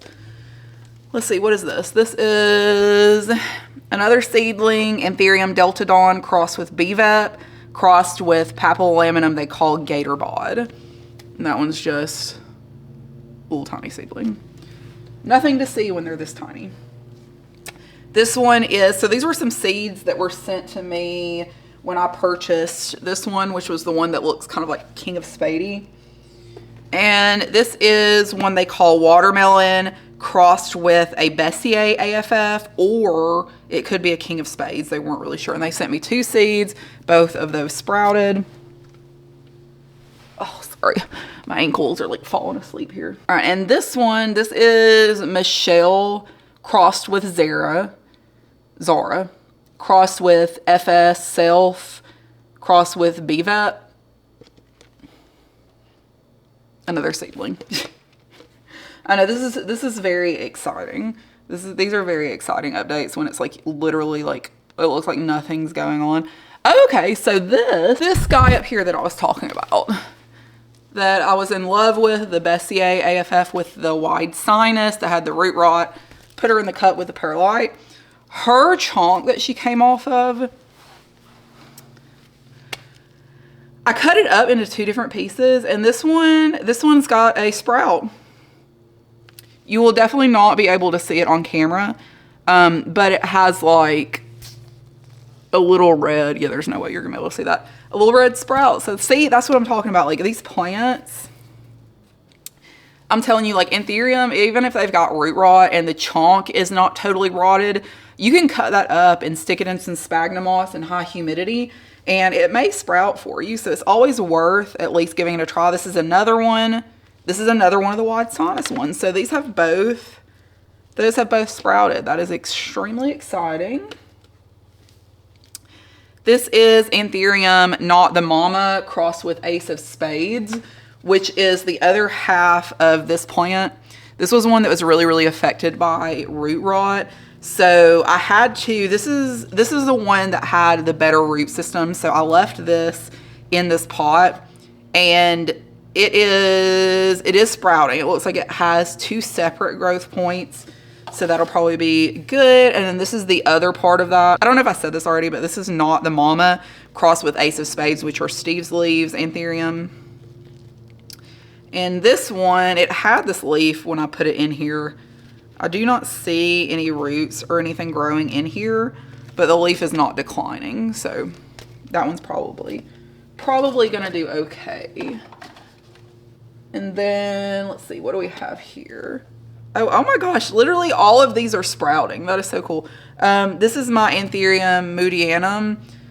This is the one that I cut the chunk off of it and stuck the offshoot in the plant over here. So that was the Red Beauty. And it has got, you may be able to see this one. It has got a little green sprout. Every single one of these are sprouting. I'm just so shocked. What are you? This is the Anthurium. This is the Anthurium luxurians chunk that I cut this one off of. And it is not doing anything, but it is like so green. Super green. I don't know if you can even see in there, but I just feel like it's going to do something if it's that green. Like it's clearly not dead. These are, this is, so my Anthurium warquianum, which is the queen Anthurium. She'd been struggling for a really long time, and she was also attached to this really big chunk. And I cut that chunk into 2 pieces, and I put them into these cups, but these actually do not look good. So I am inclined to believe that nothing is going to happen with those 2. But we'll see. I'm going to leave them in there for a little bit longer and just see. You never know. You never know. Okay, this is, I only have one of these. So this is part of a chunk from an Anthurium that I will show you in just a minute. It is a red papillolaminum crossed with a forgetii. And this one doesn't look good either. So that one had root rot, but also the chunk was rotting a lot. So I did not have high hopes for that anyway. So that's honestly not Not very shocking. This is my Alocasia Mycorrhiza variegated. And it looks a little moldy, but it does have, it has a sprout. And you can't see anything in there. It just looks like sphagnum moss. But it's in there, trust me. And I think that's it for my cups. Next shelf. So this is my Anthurium Magnificum Silver. So this is very similar to the previous Magnificum, only that the veining has this like really silvery tone to it. It's kind of like the thick silvery veining.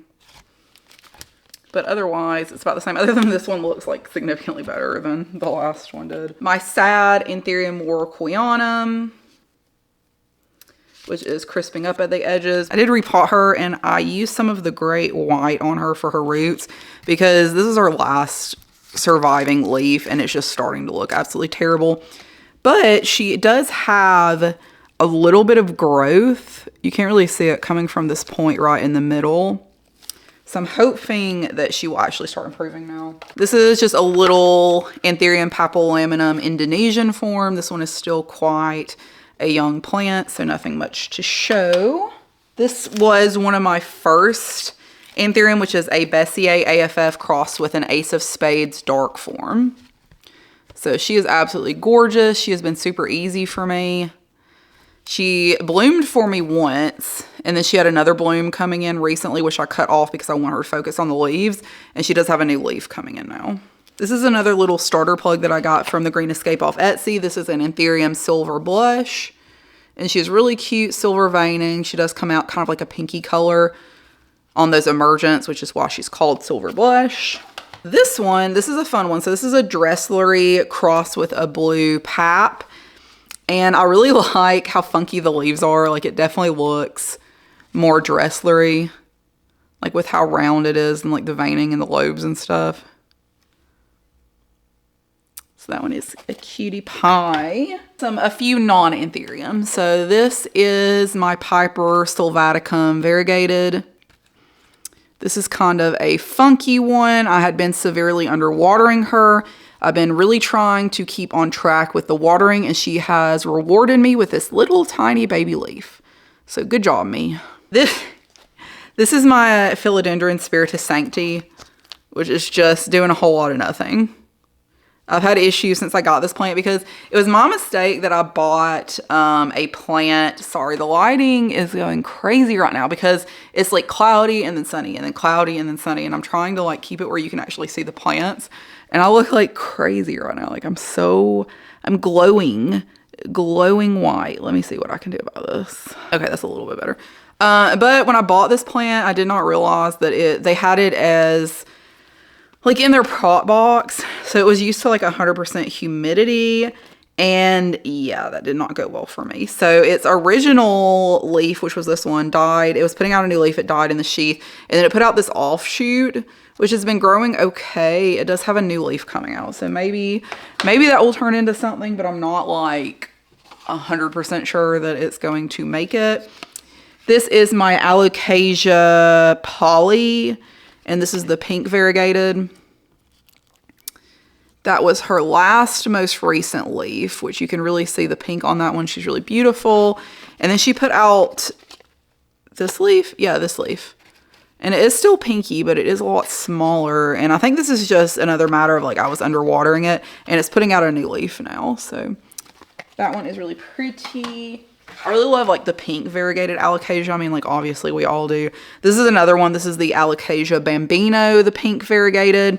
And you know, she's had these like all white pink whatever leaves for a really long time and they've not browned off yet, which is surprising for me. And let's see, these were a couple of her most recent leaves and she is putting out a new leaf right now as well. I'm really surprised at how well these Alocasias are doing because normally I do have issues sometimes with like the really, really small ones, especially when they're variegated. But I've put them over here, like right next to this east-facing window. And when I'm keeping on track of the watering, they seem to be doing a little better. This one, for some reason, is growing so slow for me. This is the Alocasia Frodic, variegated Micolciana. I feel like everyone is having such good luck with these. And the variegation on mine looks fab, but it's just like so little, you know? Like, I just want her to get bigger. All right, we're moving up a shelf. So this one you already saw. This is the Not the Mama crossed with Ace of Spades, which just has this one little tiny, yeah, that's embarrassing. But her roots are looking a little better. So hopefully she will not croak on me. This is a no ID called Matthew crossed with a flat Bessier AFF. I got this one just because I thought the tone of the leaves was very nice. It is starting to present with that like flat sinus. Let's see, that's going to be the most recent leaf. But I also like the way the veining is like very, I don't know, it's like the leaf is long and the veining is kind of stretched out. And it has this like very rosy tone to the leaves, which is really beautiful. This one's growing like crazy. This is Tim Anderson Cinnamon Swirl crossed with Tim Anderson Black. And it's a cool looking plant. Oh, it's gotten, oh my gosh, this lighting. It's gotten cloudy again. She's got really, really pretty leaves. Like they're obviously like really dark green. Veining's kind of cool. It's got like a little red sinus. But when the leaves come out, they're like very like cinnamony colored, which is why it's called that, which is really cute. But I do not have one of those to show you today because she is still pushing out a leaf, and that's probably going to take a few more days before that comes out. Next, this is my Alocasia sinuata variegated, and you can't really see much of the variegation. It's kind of subtle on these older leaves. It's kind of like a minty variegation, and it is putting out this really big, like in comparison to its other leaves, really big leaf here. I wish that this has unfurled and kind of like hardened off a little bit before this video, but I'll do an update on this on one of my like favorites or update videos or something so we can see that leaf. But she does have really cute variegation. It's just really hard for that to pick up on camera.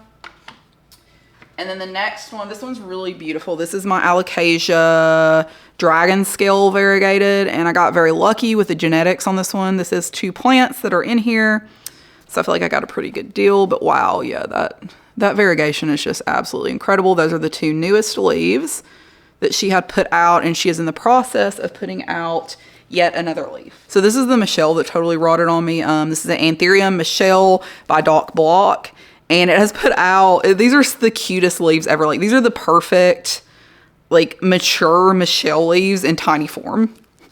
Like look at how tiny those are, but they look exactly like, I don't know, I just feel like normally like if it's growing back from the chonk, like normally the newest leaves don't look very representative of what the mature plant looks like. But these look like just like 2 little perfect Michelle leaves. It's so cute. And she does have another growth point that has sprouted, so she'll have two offshoots on that chonk. And then this one, this one looks kind of crusty right now because I just repot it, but this is a Medinilla, which is, they call this a Malaysian orchid, and this is the Gregory Humbali. Medinilla, I feel like they're often grown as outdoor plants, or in greenhouses. They really like humidity. They really like to be warm and have a lot of light. And I did not really understand the care requirements when I first got this guy. They actually are semi-epiphatic, or however you say that, where they are able to like absorb some moisture through their leaves, which is why they really like a humid environment. I have it right here behind my humidifier now.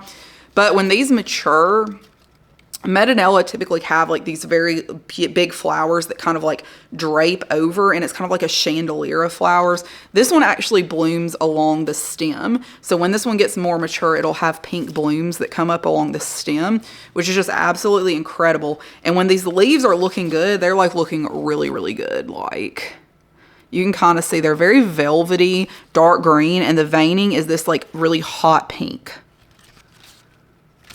So I will give y'all an update on this one, but I recently repot this because the mix that I had it in was not nearly chonky enough. So I did that, and then I moved it over here behind my humidifier. So hopefully that, in combination with it getting a lot of this east-facing sunlight, it'll start doing a little bit better, and we'll see. Next, this is the Anthurium Red Papillominum crossed with a Forgetii. This is one of The chunk from this is one of the ones that I had in those cups that was not doing so well, which I said I was not surprised about. But this one's a really beautiful anthurium. It's got kind of like an interesting look with this fused sinus and the really, really red sinus. Or, yeah, the fused lobes and the really red sinus. What am I talking about? I've been talking so much today. My words are like not working right now. But that one's really pretty. It is in rehab because it was having some issues with rot, not only in the roots, but in the chonk itself. So it has really been struggling. But I did see what appears to be a nice fuzzy root there at the top. This one is my anthurium. What is this? This is an anthurium renaissance variegated. So this is another bird's nest type anthurium.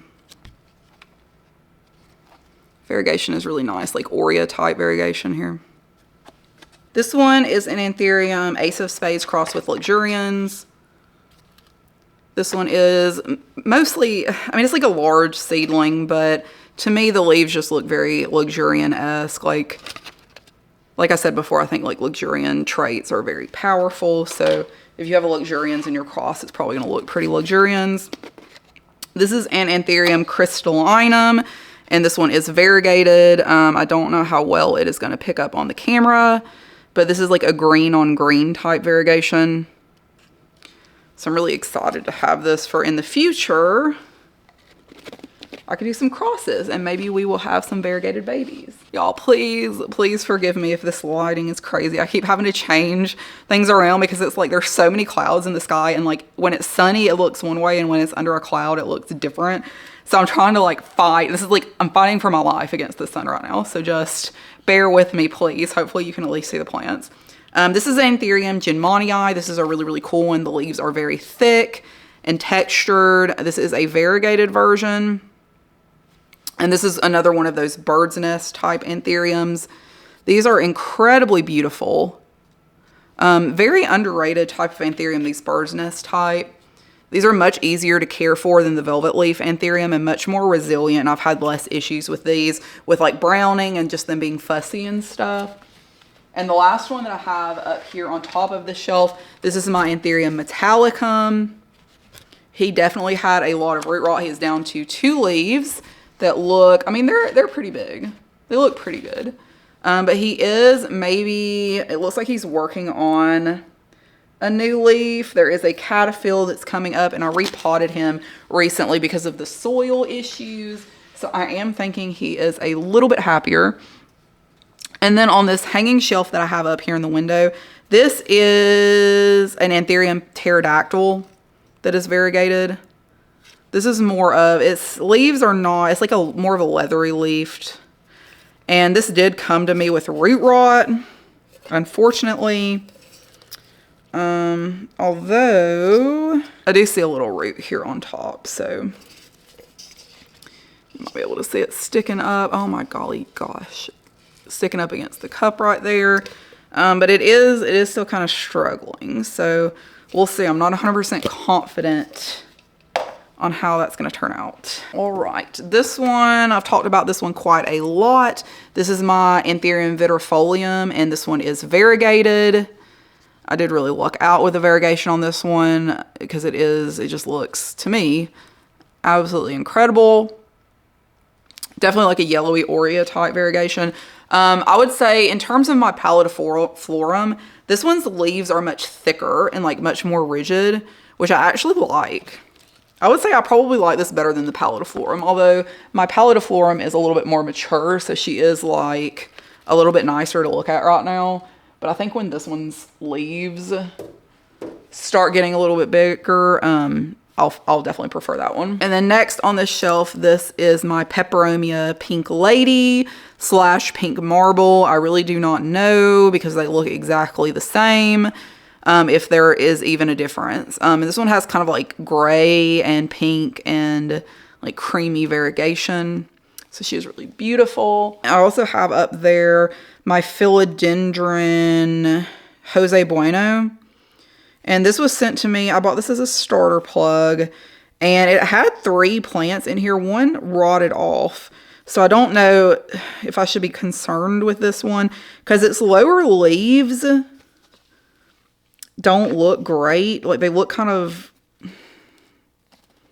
They just look kind of funky. Maybe I'll repot this one. But they're putting out new leaves, and the new leaves look like really good. So I don't know. Okay, and then I'm now standing in a chair to get this top shelf. But this is a lipstick plant. This is Black Pagoda, the Black Pagoda lipstick plant.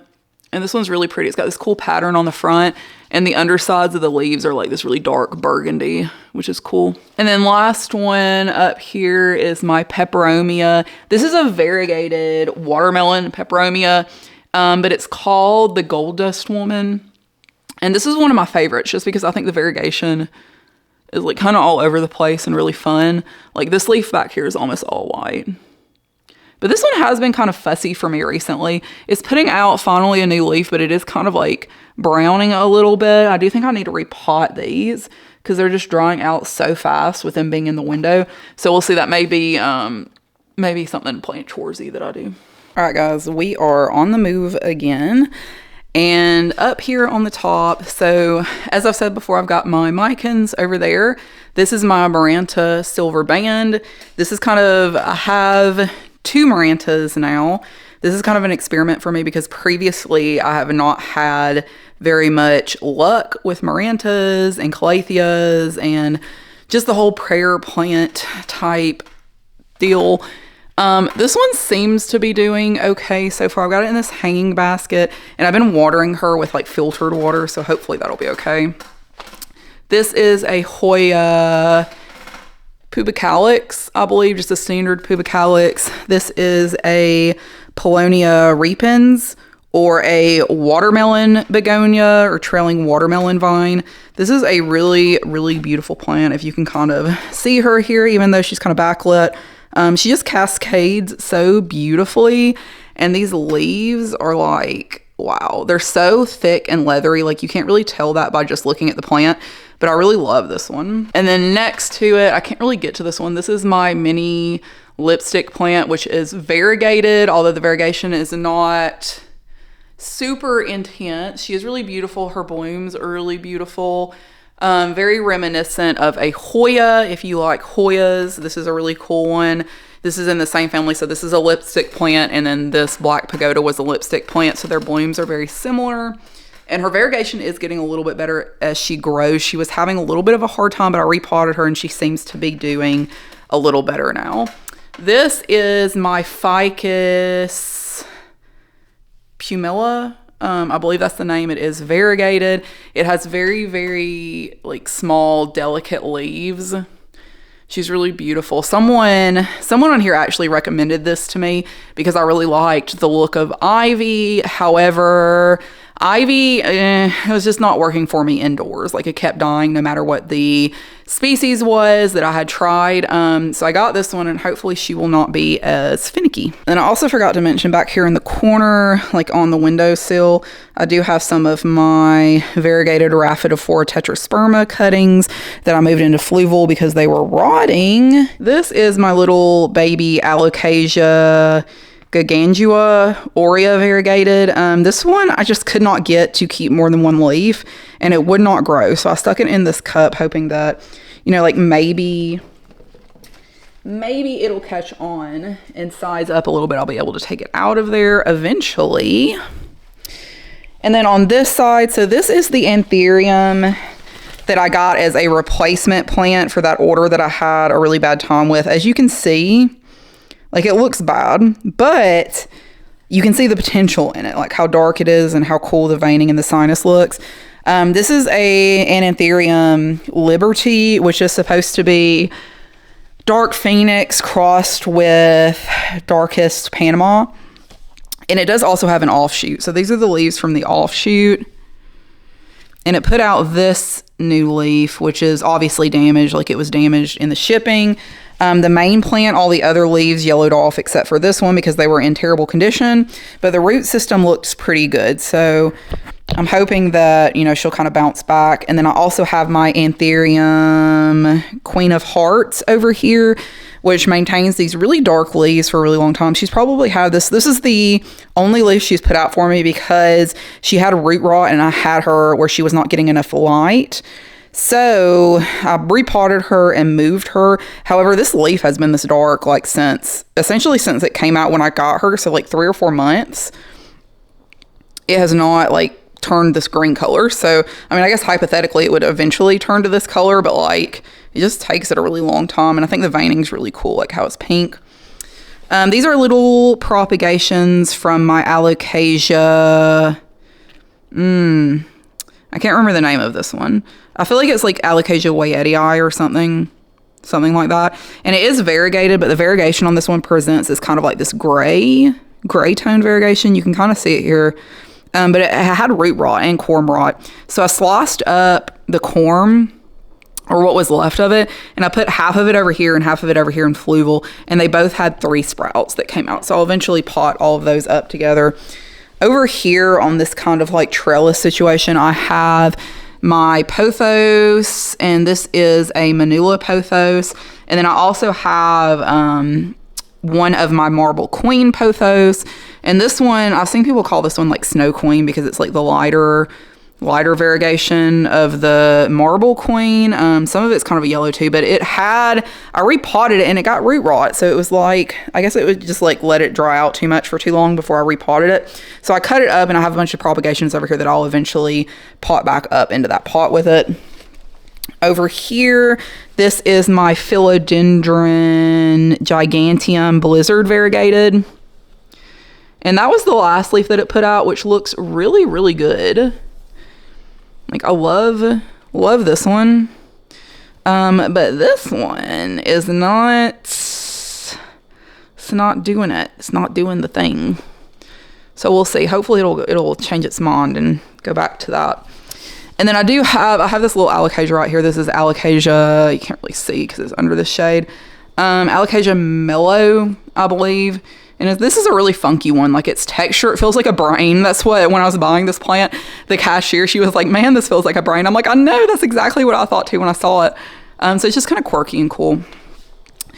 And then we have my giant Monstera deliciosa, which is kind of like at the end of my dining table.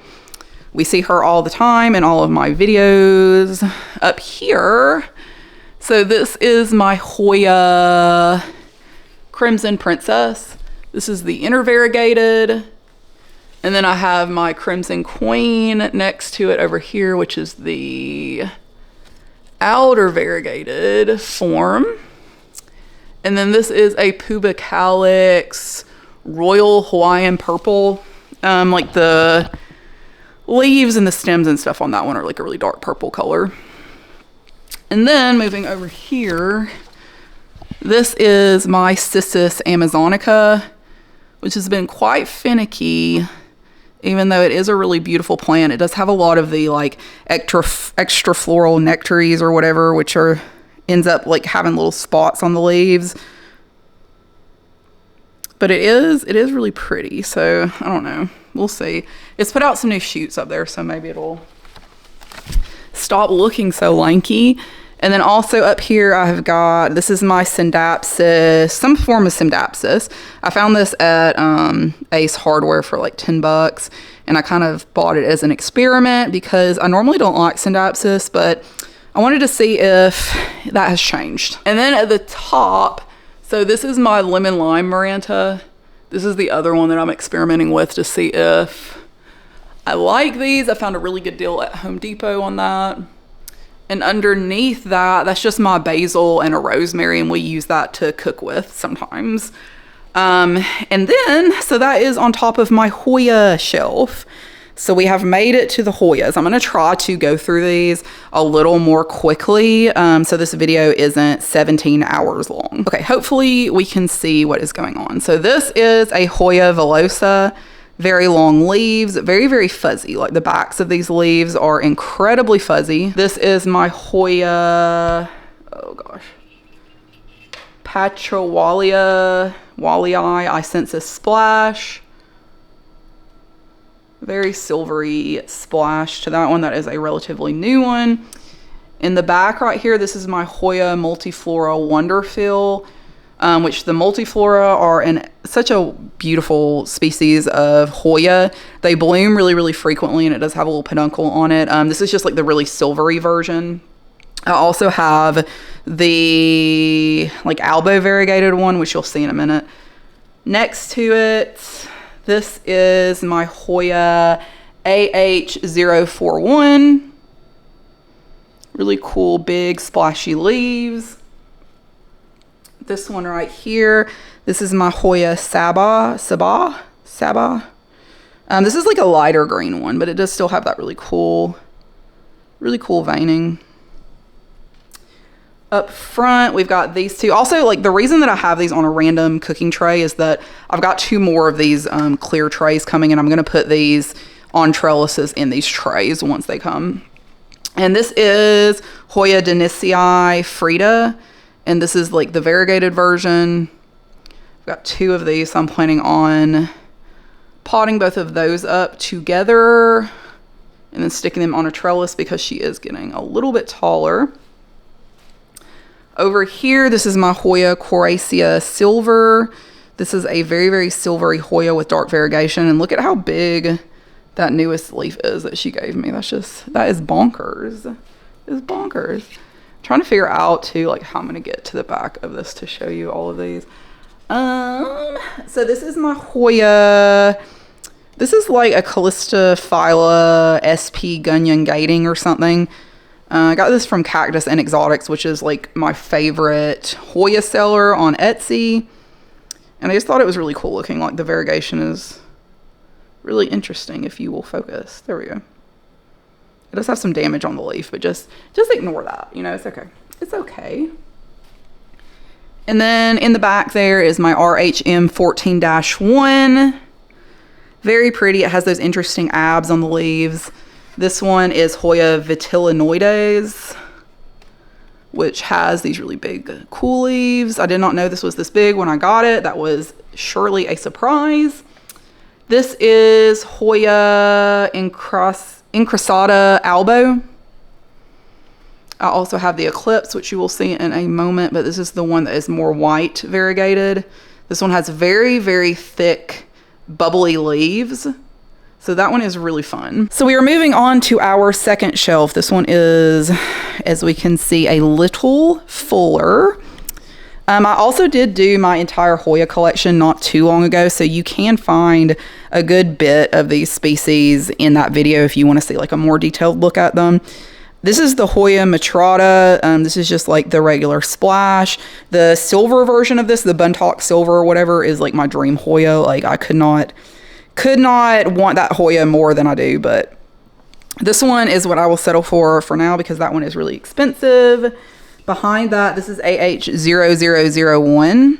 So this is another one with like very dark leaves with a very, very silvery splash. Those are its newest leaves. It's growing pretty well. In the back, this is my Hoya Finlaysonii.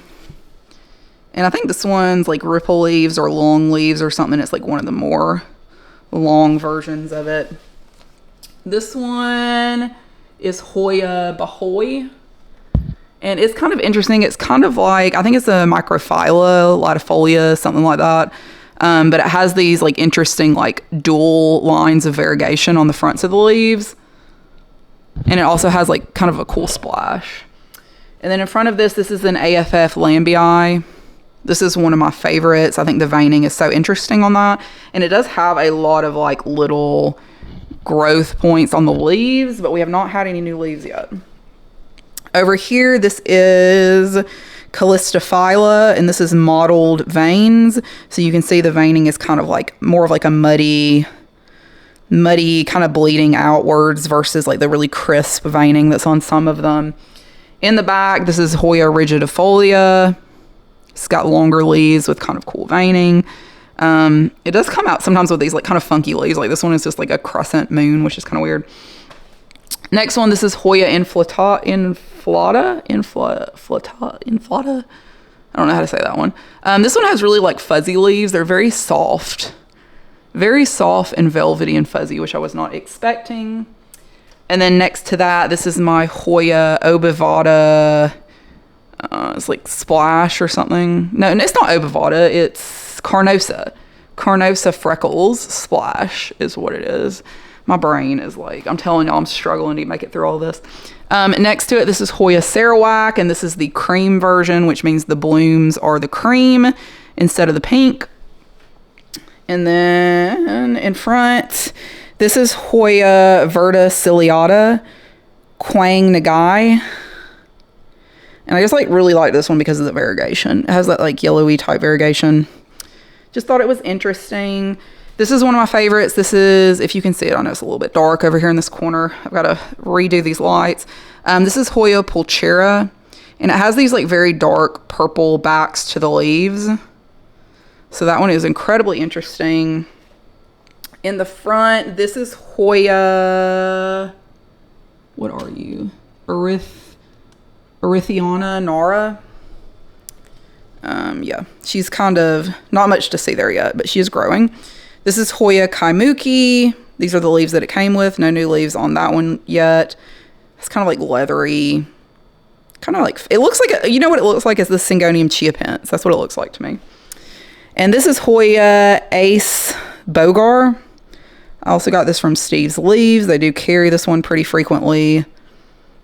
If you like this one, this is one of the ones that's kind of like the trash Hoyas that's kind of like really crazy and like funky looking. But that is it for those two shelves. So now we have, these are the IKEA greenhouse cabinets. So these are, what is this called? This is like the Akbar, something like that. So we are going to check out in here. This one in the corner, this is my Hoya Gunyan Gating. That one has not done anything for a really long time, but it has started to put out a new leaf right there. So that is exciting. This is my Hoya Bahoy. You know what? I may have said the wrong name up at the top for that other Hoya, because this is the Bahoy. But it's okay. So this one, again, like this, I've done a lot of changes here recently. So I redid these cabinets and I built these shelves that everybody's sitting on. And I do have a video from where I set that up. But since then, everyone's been growing quite a lot because they have a little bit more space and light. So this one does have a new leaf also. Very dark, splashy, pretty leaves. This is the Hoya New Guinea Ghost. This is a really popular one. You've probably seen this one pretty frequently. And then this is the Hoya Carnosa Nova Ghost. So this one has more of like a silvery, thicker leaf to it rather than the New Guinea Ghost. And I would say that I probably prefer this over the New Guinea Ghost. Up top, this is my Multiflora Variegated. Let me see if I can get him out of there. You can kind of see on this one, I really love this one. This is like the one that I just show you that's the Wonderfeel, but this is the Albo Variegated, so it has the white variegation on it. All right, y'all, and I'm having to like hold this up as I'm talking to y'all so you can see it, because you can't really see it too well with the glare from that. So I'm not gonna be able to hold every single one of these up, but in the front here, this one is Silver Heart, and you can't really see super well because it's like reflecting the lighting on there, but I just did a video that was my favorite silver Hoya, and I talk about that one a little more in detail in that one if you want to see more of it. In the back, I've got my Hoya Polynora Broguet in the back, and it has kind of like the silver variegation to it. And I also have a Hoya Bella, which is like the really small leafed one. And then a couple in the top. Let me take these out because these are both really cool. So this is my Hoya Undulata. This is another one of the trash Hoyas if you want a Hoya that looks like very funky and kind of jankety looking and that is appealing to you. This is one of those Hoyas. I do really like that in Hoyas, so this is one of my favorites. And then I have SP Sumatra right here, which is another one that has like really cool veining, dark foliage, and a splash, which is like the trifecta to me of Hoyas. I think I prefer the dark veining and like the funky leaves over silver Hoya, if I'm being quite honest. And then in the front, this is Hoya Archibaldiana Albo Marginata. It's got kind of silvery coloration to it. This is Hoya Borneo. What is this? Something, I can't remember the name of this one. I think it's like Hoya Borneo, some kind of Borneo, something or other. I wish this would focus. This is its newest leaf. This one is Hoya Lampion Red. This one right here with like the really dark veining.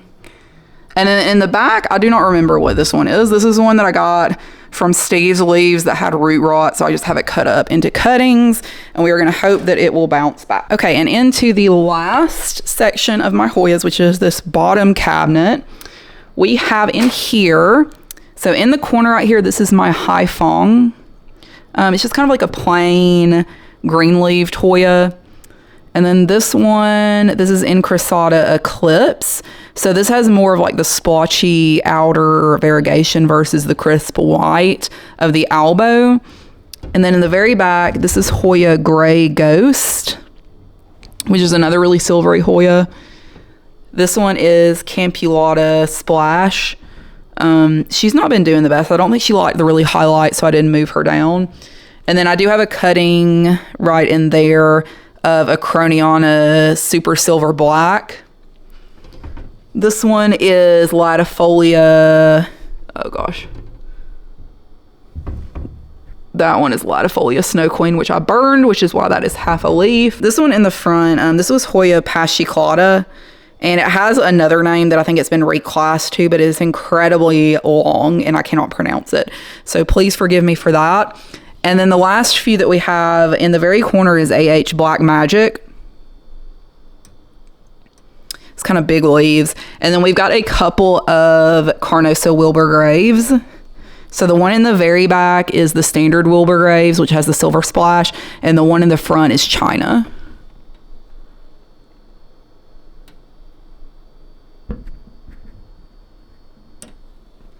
And then the last one in the corner is Concran Ruby. Okay, so that is it for this area. That is all of the plants that I have in there. Hopefully I did not miss anything because I kind of lost track after I was like halfway through what I had talked about and what I didn't talk about. So now we are moving into my living room and I really don't have a lot of plants over here. I really only have this one here just for like the style, kind of like aesthetic appeal of it. Not so much that, you know, I'm just like need somewhere to put it. But this is my Schismatoglottis Wallachii. This is another plant that I really, really love. I just think it's really beautiful. I think it's beautiful like just for like a design focus in your house or something like that.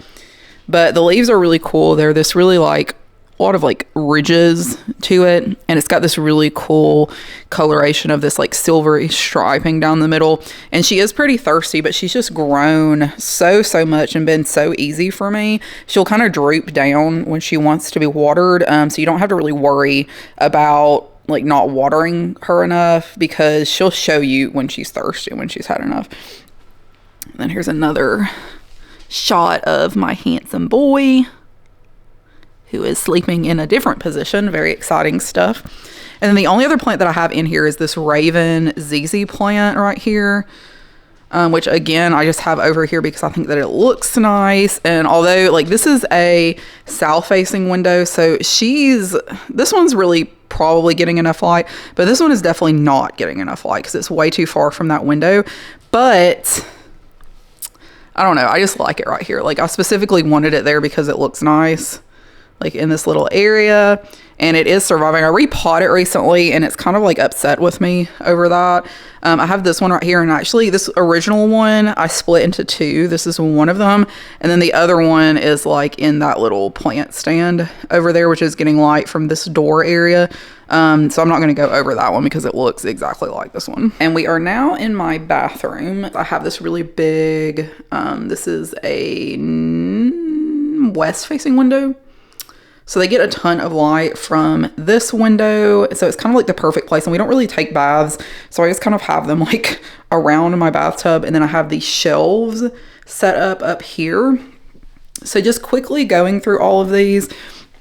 This is my Alocasia Silver Dragon scale.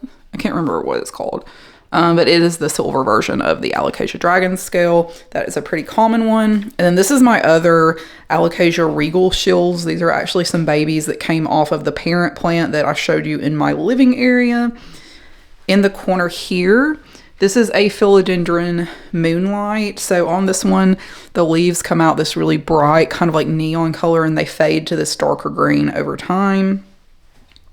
This one, I thought this was a McCalli's Finale, but it's gotten super dark towards the top. So it doesn't really, it looks more black cardinal to me now. So I don't really know about that one, but she's growing really tall. She'll probably need a bigger stake before too long. And then this one, this is my philodendron white knight. So this looks identical to the white wizard, other than the stem is this burgundy color, and it is pushing out 2 new leaves because there are 2 plants in that. This is my philodendron Pluto, also known as Choco Empress, and this is the non-variegated version of the caramel marble. So you can see it has that same serrated leaf shape. I actually really, really love this plant, even though obviously the caramel marble is a gorgeous plant. This non-variegated version I feel is just as pretty almost. This one is my Homelamina Stardust. So she has been giving me a bunch of issues with like the leaves that have been coming out. Now this one, she's pushing out a new leaf now, and these last 2 leaves have been pretty good. But like, man, like these other ones, they just look absolutely terrible. They're really rough. But those look okay. So hopefully this one will look okay since it's getting more light now and I've been watering it more frequently. Although I do need to up pot it again because she's already root bound, even though I just repot her. These are some of my cuttings from my philodendron silver. Oh my gosh, it's so bright in here. This is my philodendron silver sword. These are some cuttings that I have had from my original mother plant that was giving me all kinds of grief. So I cut her up and just put her in that. And she is growing. We've got lots of new leaves in there. This is my philodendron ring of fire, which is the one that is like growing all crazy. It's got all these crazy growth points here in the middle because she had a leaf that rotted in the caterpillar, but she is starting to grow again. So we've got some new leaves there at the top. This is my Dieffenbachia Panther, which we just repotted in my plant chores video. So she is doing really, really well. This is my original plant, had root rot really badly. So I just chopped it up. I let it root in water for a little while and then put it in here, and she is doing just fine. And then in the corner over here, this is my philodendron Florida Beauty, who is really in need of a moss pole extension, but I'm just doing the bamboo stake thing for now because I don't feel like dealing with it. And then my philodendron varicosum, which I have got growing up a bamboo stake because it is so tall. And then over here, I don't know if you're gonna be able to see these because of the brightness, but this is my Alocasia Jacqueline, and she's really like bleached right now anyways or something. Has a nutrition deficiency maybe because she has just not been doing well. This is my Alocasia cucullata, and I repotted her and the Jacqueline recently and stuck them over here in my bathroom window. And she's given me, this is my variegated one, she's given me her first new leaf in forever. And look at how great the variegation looks on that. Like, very happy about that one. So I think the issue there was the potting mix, maybe, because they are both growing now. And then over here, I just have a couple of cuttings, so I'm not really going to go into that. That's some Hoya cuttings and some ivy cuttings that are probably not going to grow into anything. And then this one right here, this is my Alocasia Aslanii. Oh shoot, like dump nasty fish water everywhere. Yeah, but this is one of the Jewel Alocasia. It's got really cool purple veining. And the original mother plant that I got totally rotted, but these I grew from some corms from her. This is a white bat flower.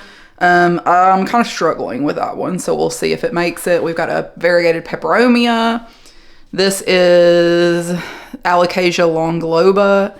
So this is one of the pups from the one that I have in the living room. Let me get in the bathtub here so that I can show you the rest of these. This is my Alocasia scalprum. It is still a baby, but it has blessed me with this absolutely beautiful leaf. So we are finally getting that scalprum shape. And then right here, I've got some cuttings of my Syngonium Leano Cardi Road, or Red Arrow Syngonium. This is just another part of the philodendron soderoy that the variegated one was in. So it had like all of these plants in together. So I separated the non-variegated and the variegated versions, and this is the non-variegated version. Up on the second shelf, this is my philodendron Dark Lord. I've had tons of issues with this plant, but it is finally putting out some new growth. So I think that one will be okay. This is another of the Paulownia repens. So watermelon begonia, trailing watermelon vine, whatever you want to call it. Really love this one. I got this one as a baby before I found that really big one that I have hanging in the other room. This is just the baby plant from the philodendron white wizard that I showed you originally. This is my little pot of philodendron melanochrysum. This plant grows so jankety and chaotic. Like, I'm literally just going to let it do whatever it wants to in here, because every time I try to get it to grow like on a moss pole or something, like it never works. The leaves are just totally wonky every single time. So I'm like, you know what? You want to act goofy, then you're going to grow goofy and you're going to grow in this little pot. And then I've got my one, let me see if I can get this guy out of here. My one surviving ivy plant. I do not know what species this is or how long I'm going to have it with me, but it seems to be doing okay so far. And then let me get that back up there. And then this is my, what are you? You are Epiprenum albo. Epiprenum albo. So this is like the more elongated pothos. Epiprenum, I think they're all the same. This one, when I got it, I had ordered it and all the leaves yellowed off, and I took wet sticks of it and regrew all of this from those wet sticks, and they're finally starting to like almost get to the point where they're trailing. I don't know whether I want to put those on moss poles or just let them keep doing their thing. This one I'm incredibly excited about because I ordered this Hoya and it had a root rot, and I cut it up into cuttings. And I have had zero luck almost with Hoya propagation so far. And every single one of these took. And look at all the new leaves that are coming out, like all of these that are kind of pink at the top. When I saw these new leaves, I was just flabbergasted. Well and truly flabbergasted, because I could not believe that these cuttings took root. That is just crazy. And I know this is a more common Hoya, but this is really one of my favorite Hoyas. So I'm really, really, really happy that this decided to not be a little punk. And then I do have another pot of the Syngonium Red Arrow back here. That was the original pot that these cuttings came from, because it was just being funky and I think it rotted. So I just cut it up. And then up here we have my very large Alocasia Poly. This one is the one that decided not to grow for me for like literally ever. All it had was this one leaf, and then it put out this leaf and then this enormous leaf. So I don't know what has gotten into her, because she is putting out, if you can see back there, another new leaf. I don't know, but I'm loving it and I really appreciate it. This is another variegated peperomia that I have in the back. This is my, sorry, I can't really move back very far. This is my Alocasia Black Velvet. Really cool red backs. This is my Alocasia, what I thought was a Zabrina, but is actually Alocasia Saran. I don't know, but it has that very reminiscent of the Zabrina stem, which is what confused me. And then this one is, what are you? This is Alocasia Adora Okinawa Silver. Look at how pretty that variegation is. I love this Alocasia. All right, guys, and last leg of this journey. So we are upstairs. This is my boyfriend's office, and this is going to be the last area that we visit, right over here, which is some of my like extra plants. We don't really do anything with this area. Just ignore that coffee table because I don't know where to put it right now. But he has up here in this little area, we've got a couple of Sansevieria. So we got a couple of snake plants. I do not know the species, but they are pretty cute, pretty low maintenance, and I think they look good kind of like in the backdrop of this. And then we have over here, so we've got the part of my money tree that I purchased that was non-variegated. If you hear something in the back, it's him being weird. So money tree right here, and then up here, this is a philodendron Brazil and a philodendron lemon lime, like the neon, or maybe it's philodendron neon. I don't know what it's called, but it's like the heartleaf philodendron, but like the neon variegated, not the neon version. I cannot talk. But it's just kind of like trailing over here over the pictures and stuff and up over the window. It's pretty happy right there. It's kind of like taking over the space, but it looks pretty good. And then up here on this top shelf, we have got a philodendron Birkin, which is one of the first plants that I purchased, which I don't particularly like any longer. But I don't know. I don't hate it.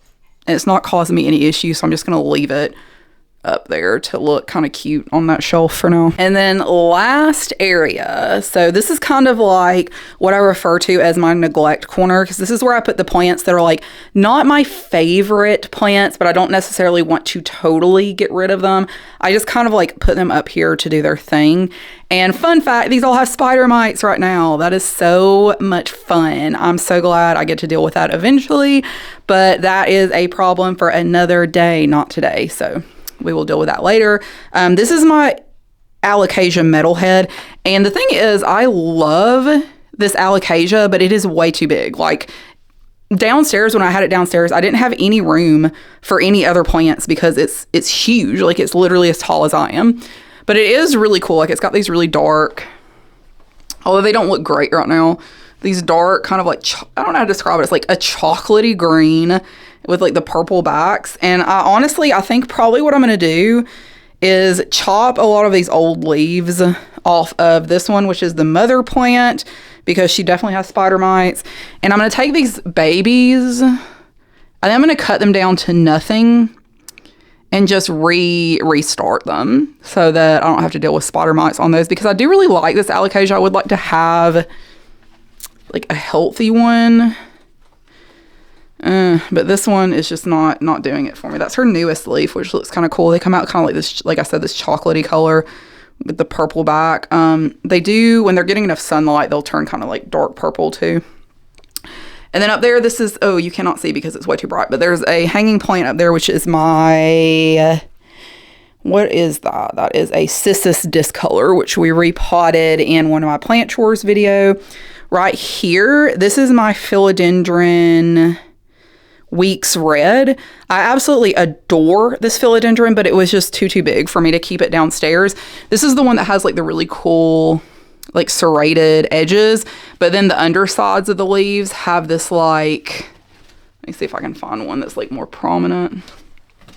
I don't think it's really getting enough sun up here, so you can't really tell as much, but it has this like cool variegated reddish underside, which I thought was really nice. I would love to have that. I would love to have that like on a wall mount or something. I think that would be really cool because it's so big. Like I need it to be up somewhere. And then up here, so quickly to go through this. This is a philodendron Summer Glory, which I do really like. Her new leaves that come out are this like really pretty rosy color. Before they harden off, but she is just very large, and she has a very wide wingspan, so she takes up a lot of space. In the back, this is a philodendron Florida Green, which is, if you don't know, the non-variegated version of the Florida Beauty. This is another alocasia Black Velvet. These are actually two of the pups from the mother plant that is in my bathroom. This is the third plant of that philodendron Painted Lady that all came together. I separated this one because 3 plants in one pot is just too much. I have some propagations in here of some pothos, my Manula pothos, and some Marble Queen pothos. And I did also have another Marble Queen pothos hanging in my bathroom that I didn't mention, but it is up there. These are some sad corms of an Alocasia Jacqueline that I let dry out way too much. This is like kind of like a propagation bin. So I've got a bunch of Regal Shields in here. I've got some of the Ploumanii. This is my Aglaonema Silver Bay, which I really need to pot up because I think that one's really pretty. I've got some cuttings of my like neon pothos in there. I've got some more of my Dieffenbachia Panther. Just some things to deal with. Eventually, this is my Ficus Elastica. It was a ruby, but it's not really presenting very ruby any longer. It looks like a however you say that. But it is still really pretty. Like the variegation is really nice, but it's just not giving the ruby anymore. This is a philodendron Hope in the back here that has the serrated edges. Honestly, I'm not super loving this plant anymore. I may end up getting rid of that one. I don't know for sure. That's why it's up here. I'm still thinking on it. And then this is the Alocasia Macorzia. And this is just the standard green version. This is another one that I'm kind of thinking of chopping up and just kind of starting over, because if you see, this stem is like ridiculously long. Like you could chop that up and grow a million different plants from this. Not that I want to, and it probably has a ton of corms in there too. It's just kind of lanky because it's not getting enough sun. And I do like this plant, but I'm thinking I just may want to start over with that guy. But that is it for up here. So that is the official last of the plants that I own in my collection. All right, guys, so we have finally made it to the end of this video. Let me tell you, going through all of these plants is really making me feel like I have a little bit of a problem, but you know, I'll forget about it by tomorrow, so it'll be fine. Like, I'm not going anywhere. If anything, I'm gonna keep adding plants to my collection because I'm crazy and I can't stop. He is trying so hard to steal my spotlight. This is the face of my channel. Look at this. If you could smell his breath, just, oh my gosh. Oh my gosh. Vash, your breath is terrible. Can I help you? No, you cannot fit. He's very confused about his size. Would you like to say goodbye? Do you want to be part of the outro? Vash, you're a star. Good boy. Are you a star? Wow. Oh, he was looking for squirrels. Do you see a squirrel?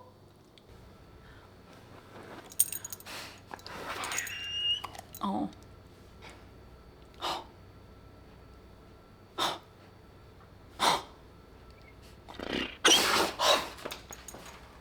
Can you control yourself with the attitude?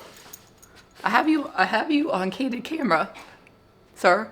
But thank you so much to everyone that has made it to the end of this video. I know this video, even when I edit out like all the junk that's in the middle, like this is gonna be the longest video ever.